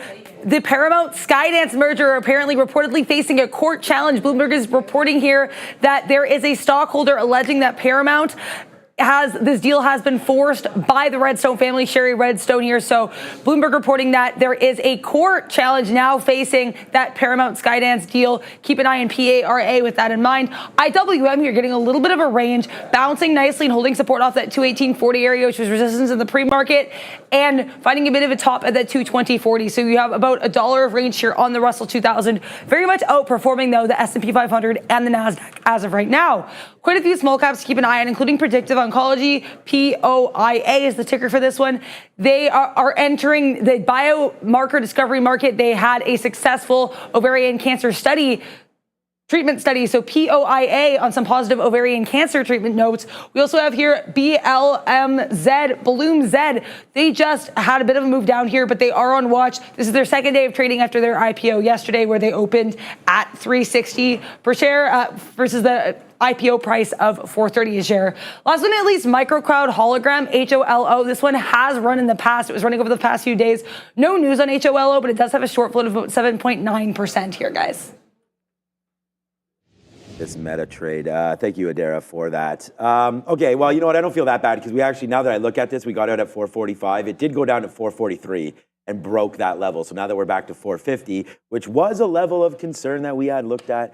But there goes Meta right now, all the way back up. My whole day is basically red Meta. It's like whatever I lost on Meta is pretty much what my day is right now. Everything else kind of canceling themselves out. We do have a great trade on Tesla earlier. We talked about how we had shorted that. We're going to be back into the short now against 222. So we'll try to give this one $1 as Tesla's getting back to the upside now and getting excited one more time. Again, we talked about Apple. We still actually have about 20%, about a quarter left actually of Apple. So we didn't do the greatest getting out, but we got some lot out up here. So we actually did pretty good holding.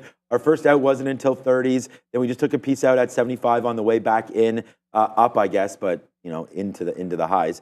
Now we're coming back in one more time. So, all right, we'll watch out for that. We already have our stops going there. I feel like Tesla could be the one, where we're starting to make a little bit of money on. We're now $1 in the money on this Tesla trade, but it's not in the money until you get out, right? So here we go, some more outs on Tesla. Give it to me good right there. Tesla, nice move on the downside here. Let's keep printing some on that one. We did hold that short. We did talk about 222, so 221.50, worth getting some out at if we do fall in like we just did right there. So let's ring the register again on Tesla there. Some slippery slopes, though, coming through. I feel like this name could still go and rip through that 222 level. So let's take a little bit of advantage of that. It could lose charge at that level. Yeah, it could definitely lose charge over there. Been hanging around Adair too much. There it goes, 221. Nice little fade out right there. We did cover. So we got some out there, 98s, 96s, and 83s. I don't deserve the joke transfer. Not bad. Here it goes. So good cover. Bad hold, I guess, as it's going to take it out now back up to the upside. We're celebrating Apple as that rips back up to the upside, but Tesla looks like it's going to be a completely different beast. So it was the right decision to get out of the short at the low on Intel. Like if it broke down, there was certainly potential. Intel likes to move 50 cents at a time or 1% at a time. If it broke down from 31, great, but it didn't. So thank goodness we got out. Got into VWAP in here.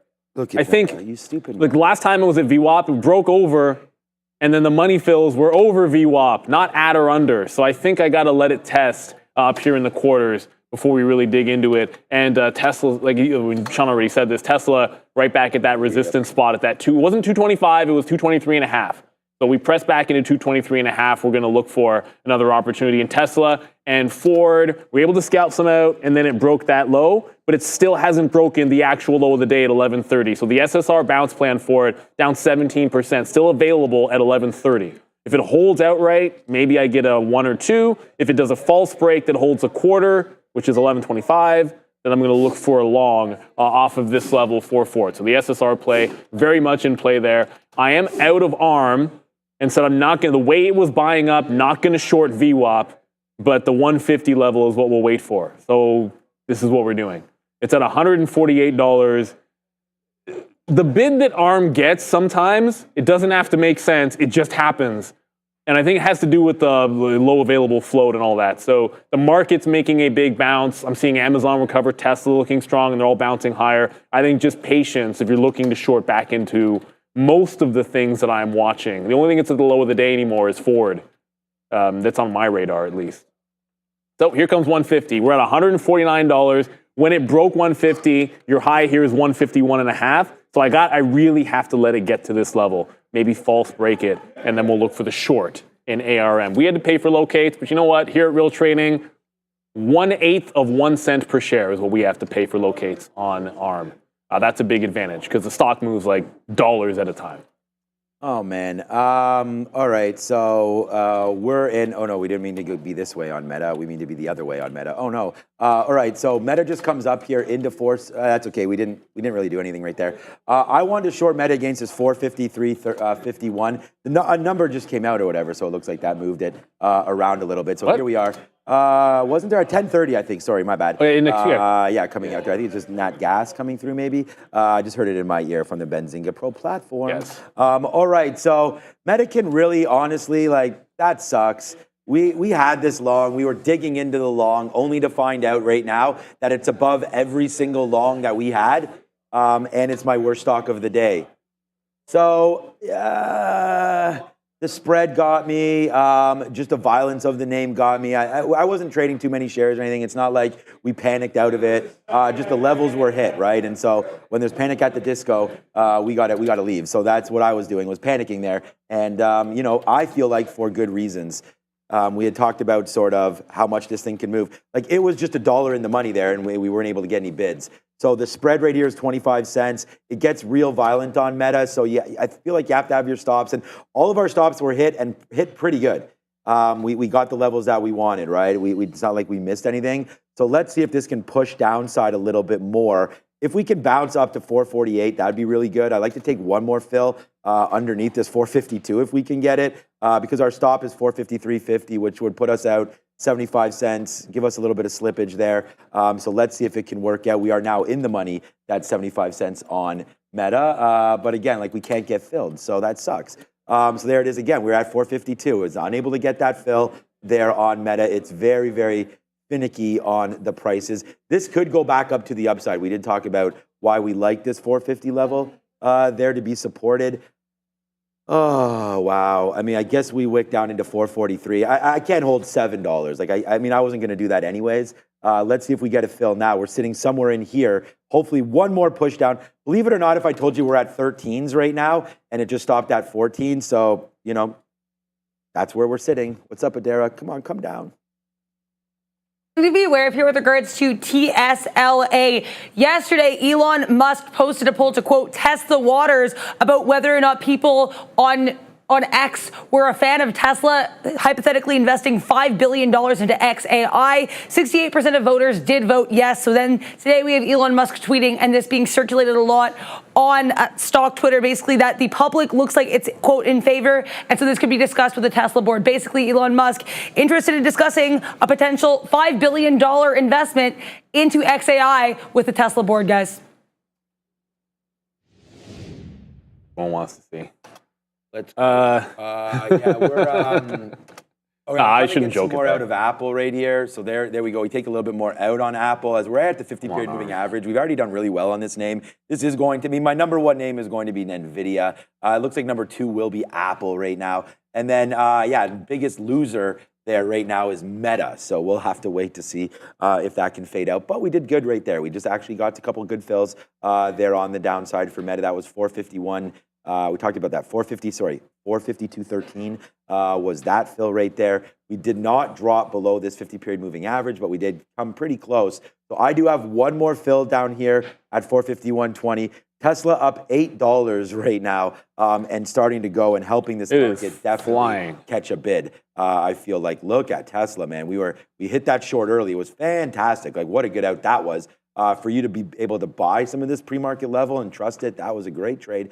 Up through 224 and absolutely flying high. No lie. Goes out. Yeah, no lie on that one. All right, so we'll see if we can get $1 on Apple here. If it just keeps on bouncing off 216, we'll like that for sure. Yeah, slippery slope on Meta. We already talked about where we're getting out on that one. So, all right, let's go back over to Adara because it's time for our crypto minute.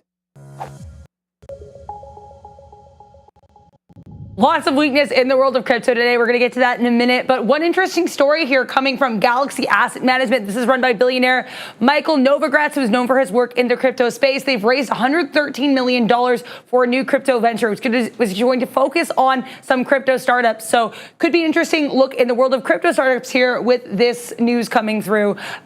$113 million being raised here for some new crypto ventures. In terms of Bitcoin itself, getting into this area that we did have a little bit of resistance support with in the past, most recently coming through here in early July, it's going to be that 64,000 level. So Bitcoin trying to bounce off that right now on the daily chart, but this is going to be our fourth straight day to the downside for BTC. Ethereum here even weaker. This one down about 8%. We have Bitcoin down about 4% in the day. Ethereum below that 3,200 level on its third day of ETF trading. Those began trading on Tuesday. We have weakness across the board for all these other crypto names as well. BNB down about 4%. Solana down 5.5%. Ripple 3.5%. Dogecoin 7.25%. We have Cardano down about 6%. Pretty much all of the names in this crypto space are going to be notably weaker today, guys.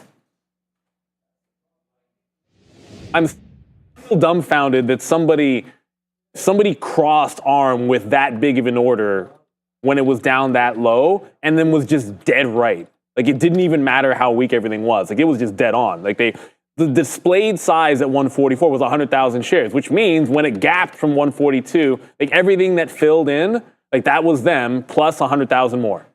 And now it's at 150. So I'm still waiting, being very patient, looking for that. But while that happened, Ford did not hold the 130 level. So we're already out at 35. Then it wicked underneath 130, tried to come back above. So I went long to the low of the day. It's still grinding to the downside. Ford is down 18%. Not many things are at their bottoms, but SSR bounce plays usually tend to be at lows of the day. Tesla is now flying again, up to 225. So it tests 225. It's now failing back in. 225 was the next level we wanted. So let it get to that price. It's this and ARM. And I still can't believe that buyer being so right on ARM. It seems like there's limitless dip buyers on ARM. Regardless of valuation, their earnings are going to be interesting to say the least. I think if they miss, it's going to be a bloodbath. But Doesn't really matter. So Tesla 225 just tagged. I just got in at the $0.50. You know the drill. I don't mind making top wick if it's a crazy stock. And right now, Tesla is a crazy stock. Heck, almost everything on this bounce is crazy. But let's see if we pull back in. 223 is the previous high, so 223.5 is where I want to take first fill. All right. Yeah. So let's start to review, I guess. We just took out Apple. We have 5% left on Apple. So Apple just came up there. I'm debating just taking this out. I'm wondering if we're getting ready to short again. The futures just faded off. I'm going to get out. I'm going to get out of Apple. All right, I'm going to see if we can get out in the 90s. I just hit offer enter there. Let's see if we can get out of Apple right now. I'm going to actually see if we can get an 82 out. There it is. So now we're out. Oh, it turns purple because I already had an offer. So there we go. We're out now, trying to break down below. I just want to see this fade off the VWAP right there. If it does fade out, that's great. But there goes the market move in. I did not short that name. I did short Meta. So right here, Meta back in. We talked about this. This is now $1 in the money, but that doesn't mean anything because I'm going to put a bid here and not get filled. So let's wait to see if it does come back in again. I'm waiting for 451. I want to see it come back into the 50-period moving average. So right there again, I'm really going to regret some of the trading that I'm doing today, I feel like.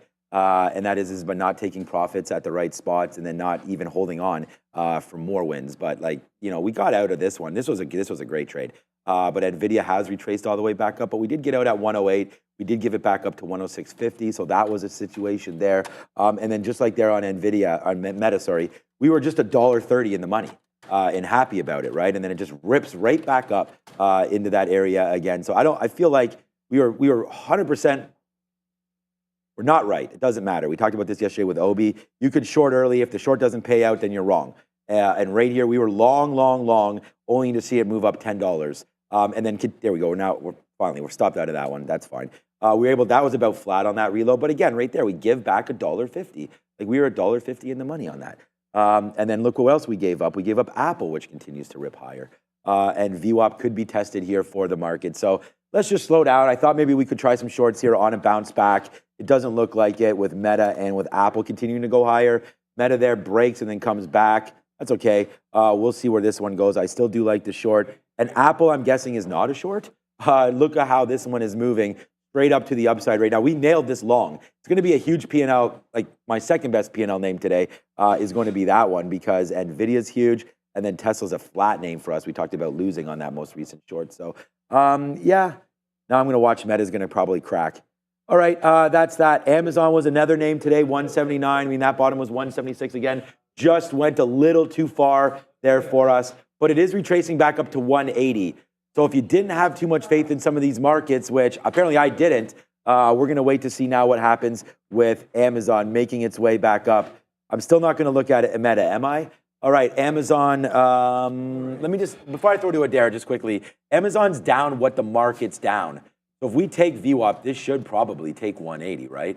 But we faded off there last time. So Amazon at 180 might be worth a try for anybody out there. All right, let's go back to Adair and then we'll discuss. Neil's got short Tesla and Intel. I like the shorts though. META on watch here. Meta platforms. We have Reuters reporting, citing some sources that Meta is going to be hit with its first EU antitrust fine with regards to the linking of its marketplace and Facebook features. And the EU antitrust decision against Meta is expected after the August holiday break. So META on watch here. Potential antitrust decision coming through an August holiday break. Reuters reporting there could be a fine involved, guys. Today, that'd be insane. Like this long. If the market were to go green today, I think when the market goes green. I think that's there's so many. A lot of pressure here. Yeah, there's just so much off guard. So Tesla just came back, got that $0.50. Try to get out when it pressed that 223 back into the upside. You're getting higher lows, man. So I don't know how much of a reload I'm gonna like. I'll back off into the mid 220s here, but it is starting to press higher. And ARM it's going to get there. I'm at this point, look at it consolidate going into 150.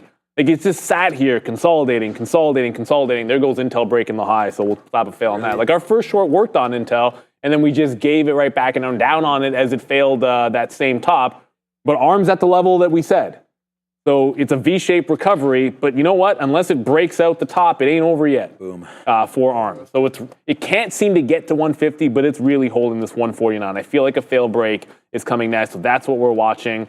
Obviously, Tesla as well. We'd love to see it get down into VWAP. The buyer is stepping right in at this 223.5. I think that was a good spot for Tesla. Wow, what a recovery. It's SSR. Ultimately, this is a short sell restricted bounce on Tesla, and it's squeezing to the upside.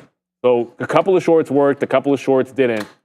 At this point, if this one stops, that'll be flat on the stock and go 2 for 4. But fighting the trend, I guess it could be worse.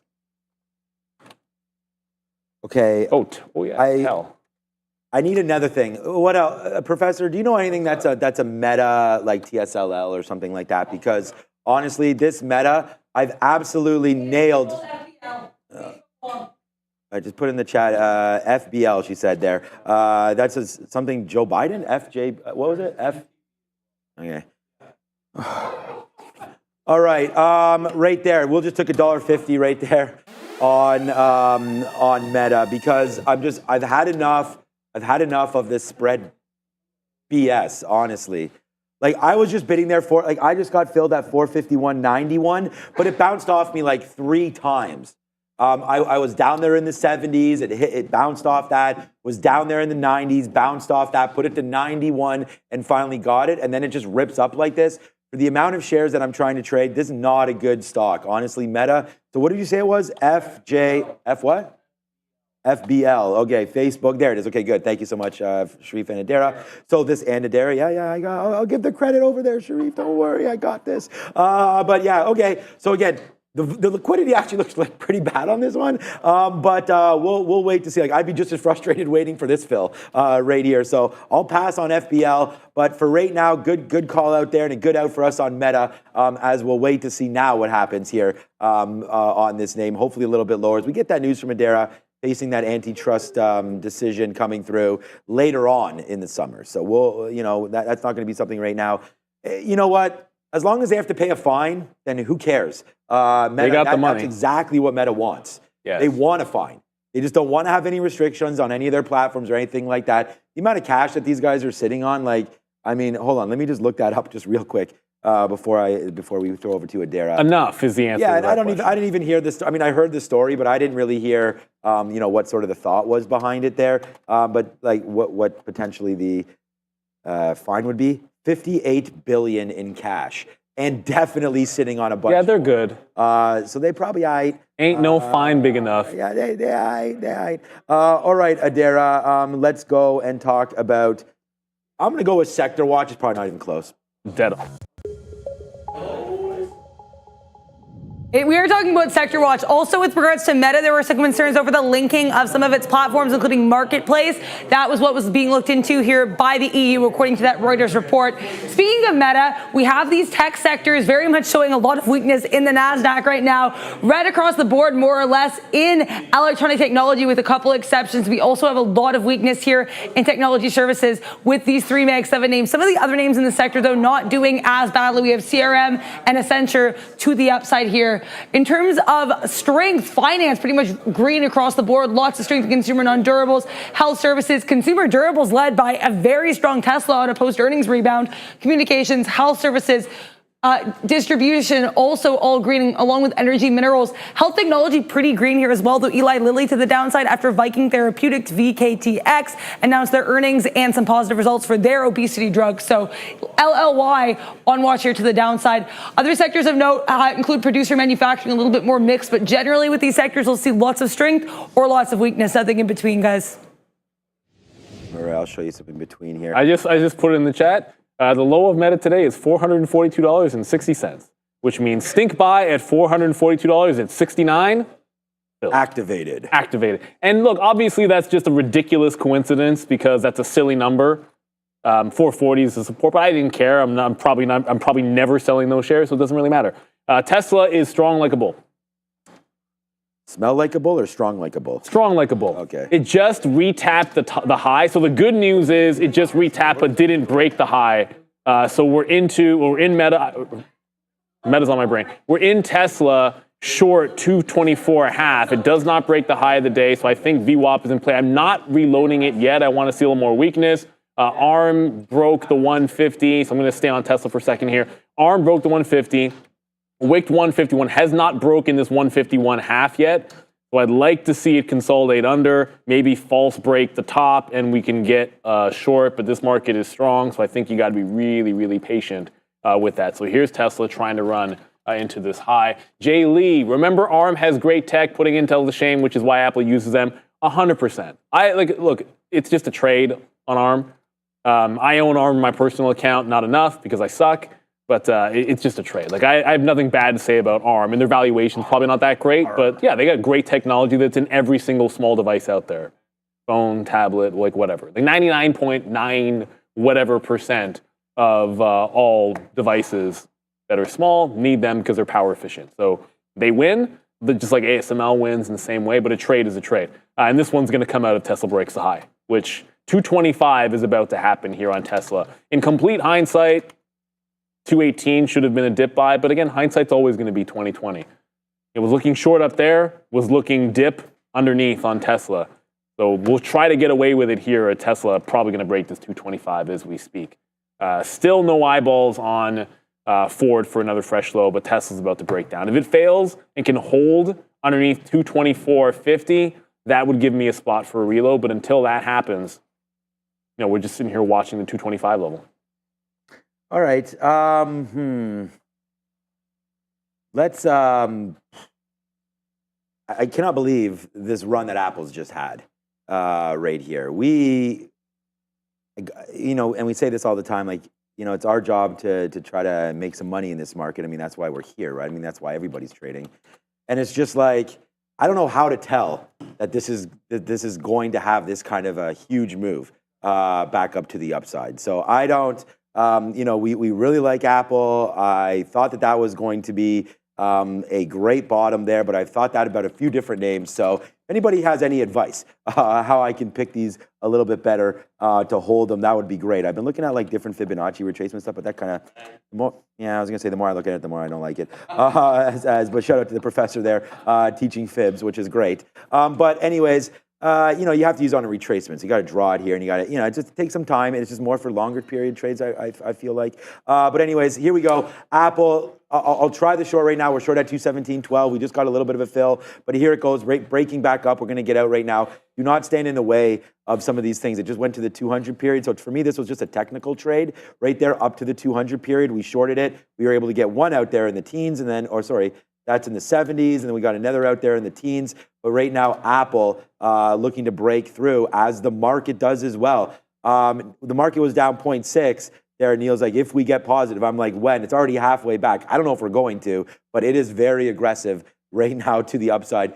Needless to say. So good little run there. All my longs have been wrong, but not because they're wrong now. They're completely fantastic right now. But you got to adhere to some of the shutdowns. And like I said yesterday, we talked about what kind of a day we had yesterday. We're going to be red today. And yesterday I said there was 4 positive traders on the floor. Today there's 3, or less. So it's been a tough day again here today. Look at the market. See, this is the problem. When the market goes against what you really do think, people get hit. And there it goes right there. We were really right early on the short, but look at this flying right back up, man. I was like, oh, did anyone buy NVIDIA down there at 107? NVIDIA an hour ago was down 7%.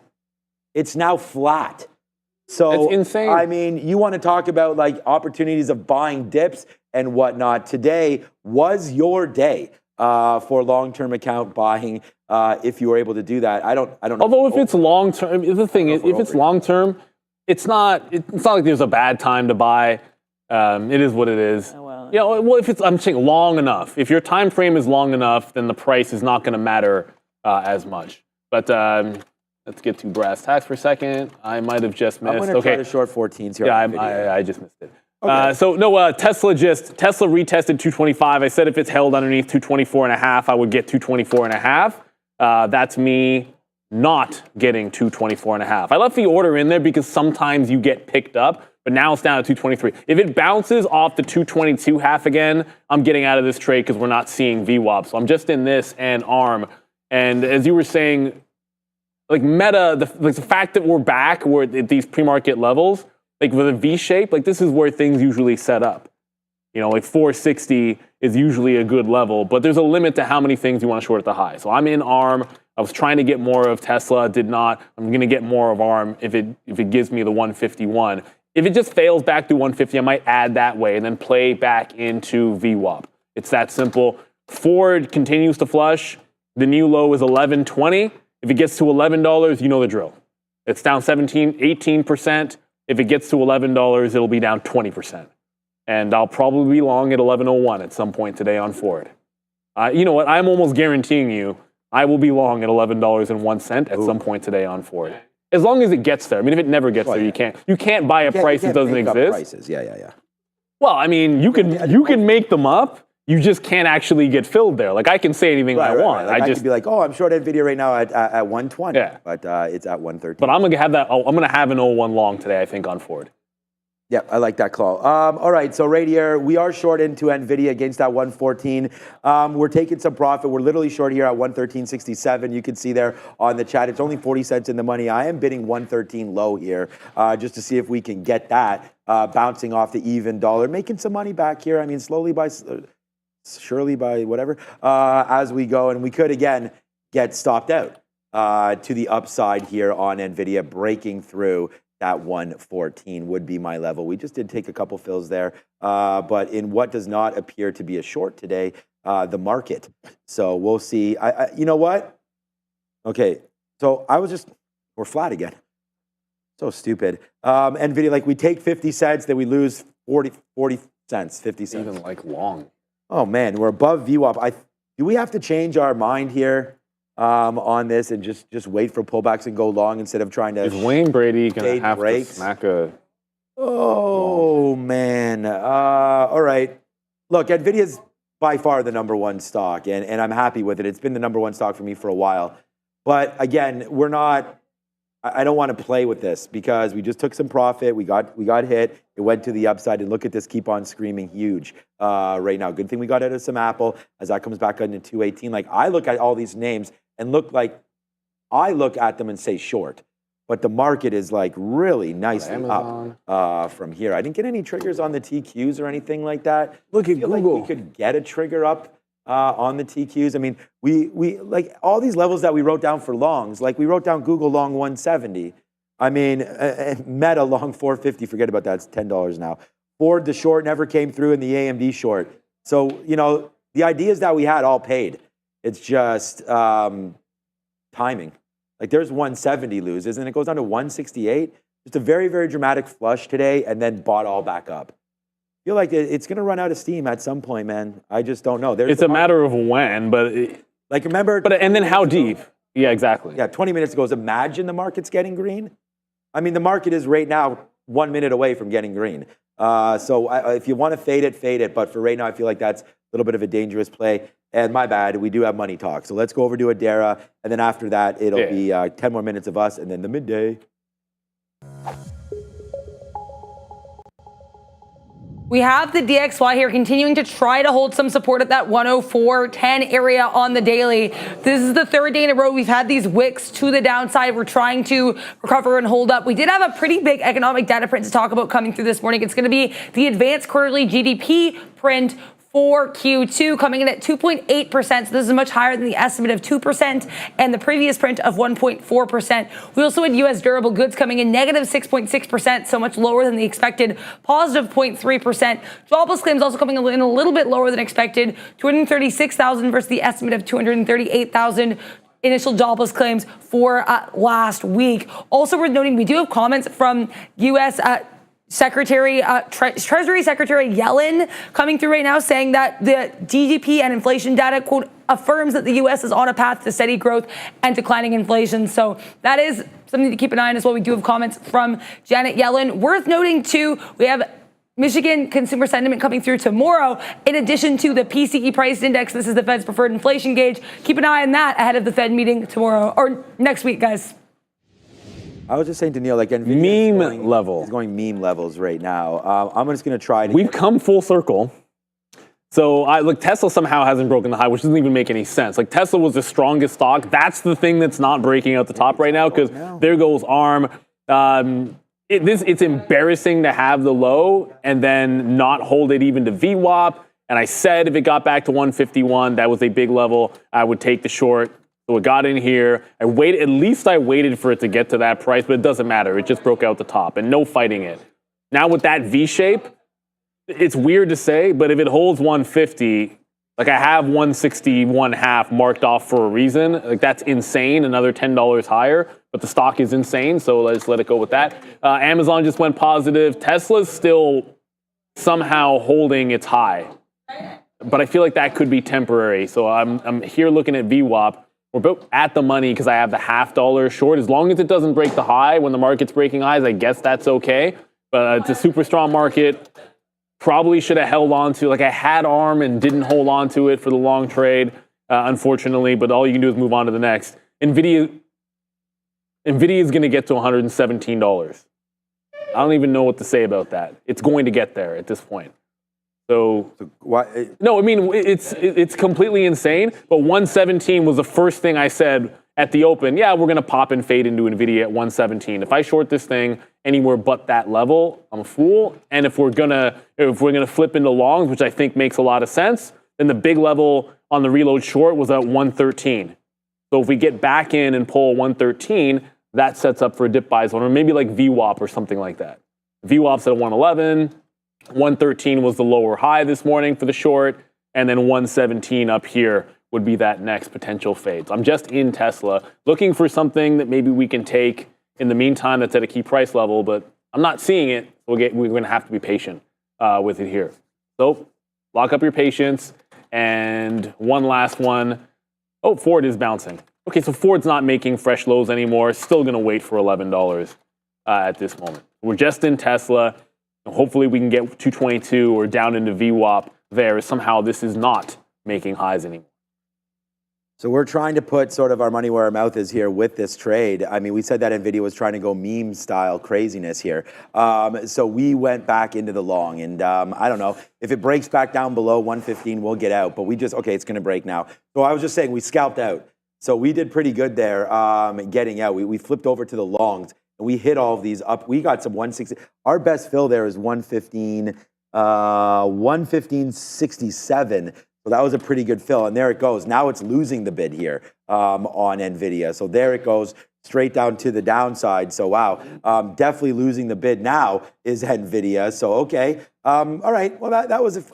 I feel like ever since the morning, it's like every trade that we're having on NVIDIA now is like a flat trade. We get in and then we get out, and then we're like, okay, here it goes, and then it doesn't, and then it goes the other way. So right now, NVIDIA trying to go. The futures did just have a little bit of a dump. But remember, NVIDIA just moved up 8% intraday. So that was a nice move there for sure. Maybe that 115 where we started to see like this going a little bit insane. Maybe now we can see that these, okay, so there it goes. I know we just talked about where this name could possibly go and that it looked like the machines were turned on. Well, maybe now they're turned off. As there, okay, so now it's a nice little bounce back upside here for NVIDIA. I tried to take a little bit of a short there. You might have to pay 60s now. We were waiting, okay, we paid some 60s. We're waiting for 66s to come into play there against that 115. So let's just see right now if we take that out. And if we do, then we're going to have to probably get out of that. We don't want to be in this if this goes meme crazy again, of course. So right now, here goes NVIDIA. There it goes. Look at it ramping again. All right, very, very violent name here, NVDA. This has been a fun trade, but it's not alone, that's for sure, right now. But I feel alone on an island here trading this NVIDIA today, as it's just throwing me up and down and around. Well, like the greatest football team in the world, professional football team in the world likes to say, you are not alone. So you're not which team? It's a Liverpool song. Oh, the Liverpool song. Yeah. Okay, I didn't know. I mean, I know Sharif probably knows that one. You like that, right, Sharif? Ouch. It's the same thing, man. I mean, he said, yeah, but at the end of the day, it's what you said. I have to make it work with what Sean said. Right. Come on, son. You try to work these things in there. And Sharif's an Arsenal fan, so of course he's gonna yammer about that. But it is what it is. I know you don't like Liverpool, Sharif. So he's in my ear. I love Mo Salah's fantastic. Just a couple of things here quickly. You're still in the same range. This time, if we bounce off, look, if you can just keep bouncing off 223, it is what it is on Tesla. And it's a big consolidation. I keep thinking it's going to break lower. It doesn't seem to want to break lower at this point. We got to they trade the level that's there. 223 is the bottom. Let me just go back over to Ford. That was it. Sometimes it's not at the even dollars. There's 1120. For whatever reason, it was 1120 into VWAP. There's your SSR bounce. I said I'm going to get 1101 long on Ford. I guess I'm not getting 1101 long on Ford, unfortunately. It is what it is at this point. I can't do anything about it. I just went over and said Micron in the chat was good at 105, but it's one of the weaker stocks out there. There's 105 on the daily. It now has a double top. The double top at a 109 when I came in here thinking I can't sneak this one in for weakness, and it just showed you the false breakout. So this is an opportunity for me. I put this one on the back burner as a potential trade, but it's double bottom, double top. If we get another push up and fail this high, I want to look short back underneath with a stop at 109. So it'll be relatively tight risk for a bit of a scalp trade. It's 10:59, which means we're going to be throwing it on over to the midday in just a couple of seconds. But I'm looking for a pop and fade right here at 109 on Micron. ARM, we'll have to wait for another level to set up. But I think the next trade is going to be in Micron because Ford doesn't care what I want. I said that was, you can't get a price it doesn't trade to. Right? We just said that. Yeah. But we're going to get this Micron trade in here. NVIDIA, you're short on NVIDIA. I haven't looked at AMD. I feel like there's probably a missed opportunity in AMD. But the third chip name I was going to trade was going to be Micron. And it's already bounced off 105. So here it comes. It just popped and is now losing the bid. So I'll try and get the $0.50 on MU. We're still up on NVIDIA. But, we always talk about, that we're having good days. Today we're not. Today at all. There's going to be two positive traders on the floor behind us. It's been a tough day. Yesterday, I thought yesterday was a little tough. We wound up having a decent day yesterday, but today it seems like, look at that. NASDAQ, what did we say? Neil mentioned green. I was like, yeah, we're probably going to get there. The momentum cannot be stopped. And it looks like that's continuing right now to the upside as everyone comes in there and buys that dip, man, there today, which was a bad day, now turning into a good one. So, again, thank you so much for watching us. Like I said, I know it's been a tough day. I hope it's been a better day for you. It was a great day to start off with NVIDIA heading to the downside and Tesla. And then we sort of lost our way trying to find this meta trade. This was okay. The shorts were okay. The long was not. And then Amazon, dip buy opportunities. Wow. Again, right back up to the upside potentially. It's always looking like good shorts to me, but for right now, the short does not appear to be right. Tough day, hopefully much better for you guys. But the best part about it is now we get to learn. So let's learn some new strategies. Maybe we could put them into play here as we go. So thank you, Neil. Thank you, Sharif, Adara for today for some of that information. Ramin and Fabian coming through. Brendan. And a big shout out to Rahim Alani for coming in today again. So he loves gold. Ramin, who is loving gold. And we'll see if there's anything coming through with that one. I'm going to try to short some more Amazon, probably to my death. So, all right, let's go over. Thank you, everybody. It's 11:01. Ciao, ciao, ciao, ciao. What is up, beautiful people? Welcome to How to Trade, formerly known as That Midday Show. That is your girl Adara, and I'm Sharif. And we're going to wait for everyone to come on over from the other chat. We already have someone called Courtney Blake. First time I see your name in there, but they say, here we go. So I think they've been here before. Anurag, we got Mr. Two Pamps. We got Darwin. We got Pillsbury. We got Andrew Chow as well as Peter. Hola to you as well. We got Cesar Sandoval. I don't know why I say your name like that, but I do. Every time, Adara. Peter. We got Stefanzo, 1320 Wolf and Atif Tabat. We got T-Money and Millennium Styles. I like that. Jer Lewis, we got Jer Lewis as well. We got Blue Arrow, Matthew Booth, Mahash Mahat, Bora Hut, Big Asian. I like that name. Chef Joe, Jack, Donnie, Zimbabwe. We got Gorev. We got Mr. Mark Knight, TX Trader, Glenn Smith. I know you like that one, Wayne. Yoel Reyna, Pitchbull, and Ronaldo. Big Spile Burdette, shout out to him, messaging me about, I told you about that 5% ES thing. So I'm sure Big Spile will have a lot to say about that. Shout out to him. I want to, before we look at what you guys are looking at, the market is taking a bit of a hit right now at this 19.2 area. Apple rejecting off, basically break even right here, guys. So keep an eye on the market. It looks like we're getting a momentary pullback. What are you looking at, Adair? Good morning. Yeah, good morning. How are you doing today? I can't complain. Everything's good. I'm breathing, walking. Everything's all right. That's what matters, right? That's what matters. There you go. Yeah, I'm not looking, honestly, my chart, I did that thing accidentally where I closed all my charts. I'm still reopening all my screens, but VKTX, I have eyes on Viking Therapeutics. Why do I have eyes on Viking Therapeutics? They're not really a small cap. They have a market cap of, I want to say 5.5 billion. I did check this earlier today. And they've been doing stuff that I really like. If I switch to the 3-minute chart, you can see a range here off VWAP. This is a beautiful bounce. Now, as Sharif said, he's like, Adair, you haven't even really been trading ranges. Like, what are you talking about, right? I can still see ranges I like. Yep. This VKTX, this is a great look here.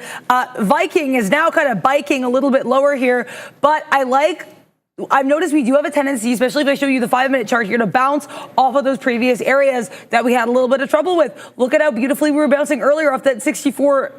That was a pretty big area of resistance. We come back and we do end up getting a little bit of a pop. So I want to wait and see here what we do. If we break below the 90 MA, I'm kind of tempted to short this at 65s, but not tempted enough to rush into anything. I've been really working hard on some new trade strategies. As I mentioned, some aggressive journaling and reflecting was happening yesterday. So, you got to start with the man in the mirror and ask him to make that change. I will be taking trades that make sense to me so I can make, hopefully, some of that change. How are you doing? What are you looking at today? I'm looking at the dead one. Oh, are you surprised? That was beautiful. It's also beautiful. Daryl? Yeah. No, I'm basically looking at Apple right now. So here, as I kind of prefaced when I threw it to you there, here's the look on AAPL, that white horizontal line right there. That is yesterday's closing print at 218.58 technically.